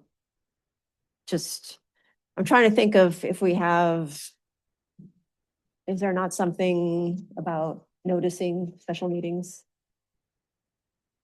Another question, Liz, would it be possible for you to pull the code from other communities within Southeast for us to look at concerning this? Yeah. Because if you could do that and email it to us, then we could each all go through it before our next meeting and have kind of a better idea of what other communities have done. And then we can kind of put something together. I think that'll be a little bit more finished. Juneau, Sitka, Juneau, Sitka, Ketchikan, if they've got one. I mean, even if we don't like what we've seen that they've done, it'd be a good idea to see what their code says. Greg. Sure. Greg I would think, be fine I if think they've got- smaller locations rather than Yeah, Ketchikan. Walk area. I just think, look at all of the code just to get an idea of what they've put in and what they've left out. Yeah. And then we can also see based on It's what's just- going on in the community. It's just a lot of reading. Yeah, it's a lot of reading, I know. That's But a really good idea, Chris, because that would give us legal precedent in case we face a Yeah. lawsuit. We wouldn't that's just what I'm be, thinking we would is, just be talking out of our hats. yeah, Okay, let's set a meeting and then adjourn. okay. guys, does anybody have, I'm sorry, I'm looking for the planning commission code. I feel like there's something in there. For some reason, mine is absent here. Title 3. I just want to make sure that we don't, oh, thanks, Anna to the rescue. Maybe. I just want to make sure that we don't set a meeting and don't provide the notice that we need to, just in case. Let's see.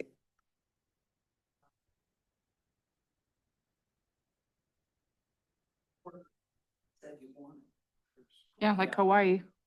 And, just to say, oh, the Haynes lawyer said, may Yeah. not be the answer. Well, and I'm also, what thing concerns me is, oh, somebody sues or go to the lawsuit, we always default to, oh, you're gonna lose. I mean, we don't want Yeah. to spend the money on legal fees, however. Sitka won theirs. Yeah, however, sometimes. Yeah. It was different, I Yeah. know, but. Okay, first of all, a special meeting may be called by the commission chairperson or by the chairperson at the request of 2 members. So Chris, you can call the meeting or you can call a special meeting at the request of 2 I'll call a members. special meeting. That's just what date works for everybody. As soon as we can have it, works for me. Yep. So as soon as I can get Well, let's give. I'd like to have a few days to go over. We need a whatever- few days for public Paperwork. notice. Well, you said notice- 15 days for public notice, Liz? That's for a public hearing.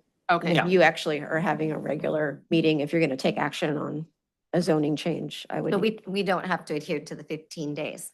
But, yeah, but you just want to make sure that you're more than 15 days before the next meeting. Right, That's all. Okay, so, Right. so next, And so our next meeting is February 10th, correct? yes. So, be before the 25th. very good.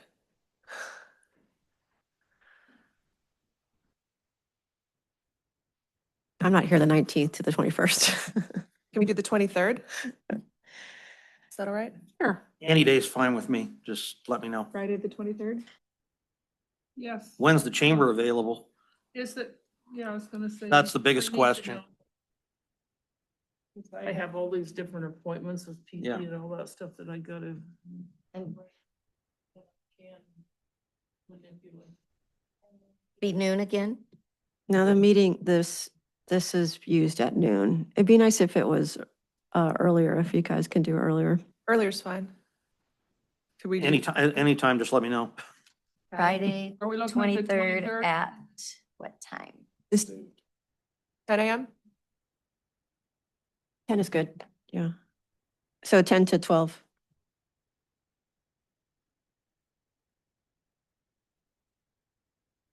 Twenty-third.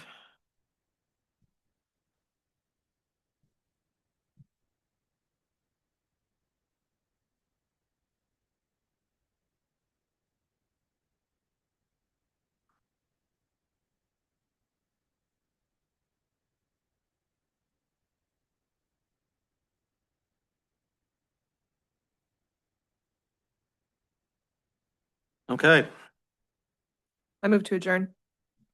Well, there was a motion, so do we have to vote We have a Oh. motion, on that? yes. Oh, I guess that's probably, okay. And I believe Joshua may have one thing to add Oh, as well. right. Well, let's deal with the motion first. Sorry, guys. So can somebody amend the motion to continue this to our next meeting, which will, I think it was my motion. yeah, So yes. I'll do that. Heather, it was Heather and then you had seconded. okay. Or you could just all agree that you don't, Vote no. yeah, just vote no. That's easier. Okay. That's probably the easiest thing. Yeah. All right. Hell no. All right. Call the All roll. in favor? Nay? Nay. Okay. So Josh, you had commissioner comment? Yeah, I'm over here. I thought I was going to put it proper into the next meeting. Would you guys vote, a couple of things, would you guys vote to reduce the parking mandate from 2 vehicles per unit to 1 vehicle per unit before we Nobody even? answer that question. Nobody answer that, please. You don't. We're not supposed to vote right now. You can Yeah. put it on the agenda if you want to. Yeah. The other thing I was commenting on, so yeah, okay, so it has to be on the agenda to even discuss it, is what you're saying. Yeah. Okay. The second thing I was talking about, a historic commission. And this is a little bit down the road, but another layer of protection we would be granted if we became a CLG, a certified local government. This is something I tried to do last year, but now it's particularly relevant. If somebody tries to do something like what Tidal Network is doing, trying to put towers in the middle of residential zones, if they're near historic properties, they're subject to the treatment of historic properties via the Secretary of the Interior of 1966. So that gives us an extra layer of protection. However, it requires a 7-person committee and staff liaison. A little bit complicated, but there's a huge return on investment on this. You get grant funding, special training, you put yourself on the map, and issues like this with Tidal Network, it kind of helps protect us in cases like this. It's something that's really good. And Haynes just did it. Sitka's a CLG, Juneau's a CLG, Fairbanks is a CLG, Ketchikan is a CLG. We're not, and I think we should be.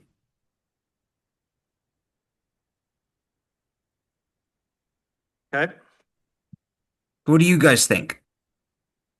Sounds good to me. I don't know the process for it, but I There's like the already idea. language in the charter for a historic commission. What you need to get a 7-member commission together. It would be like a separate advisory committee, much like ours. Instead of the zoning commission, it would be the historic commission, which I want to name Scanado, and we'll get into that. But you have to have an archaeologist. And you should have an indigenous Alaskan and some type of architect or architectural historian, which apparently I feel I fit the bill for that, even though my study was out of country. Liz, do we have a historic commission or something in Petersburg? I vaguely remember something about that. There's something in code, but there was language in there that if they didn't have a quorum for 12 months, it would dissolve, and I think that's what happened. Okay, I was just curious Yeah. because I vaguely remember there being something about that. But I think it's still on the books. It just has that provision, and so it dissolved, and then there Yeah. was never an effort to revitalize it. Okay, thank you for the info. Yep. Staff comments, Yeah, no, nothing. nothing? Okay. The December zoning practice, is that just the included packet that you Yes. sent to us? FYI. Yeah, that looked interesting. It was very interesting. Reading for Yes. pleasure. Yeah. Good fit for Petersburg. All There's one other thing I wanted to say about the commission. It only has to meet twice a year. So it's a very, for what you get, it's really a minimum commitment. It's not like once a month or 4 times a year. Twice a year minimum. That's all I'm asking.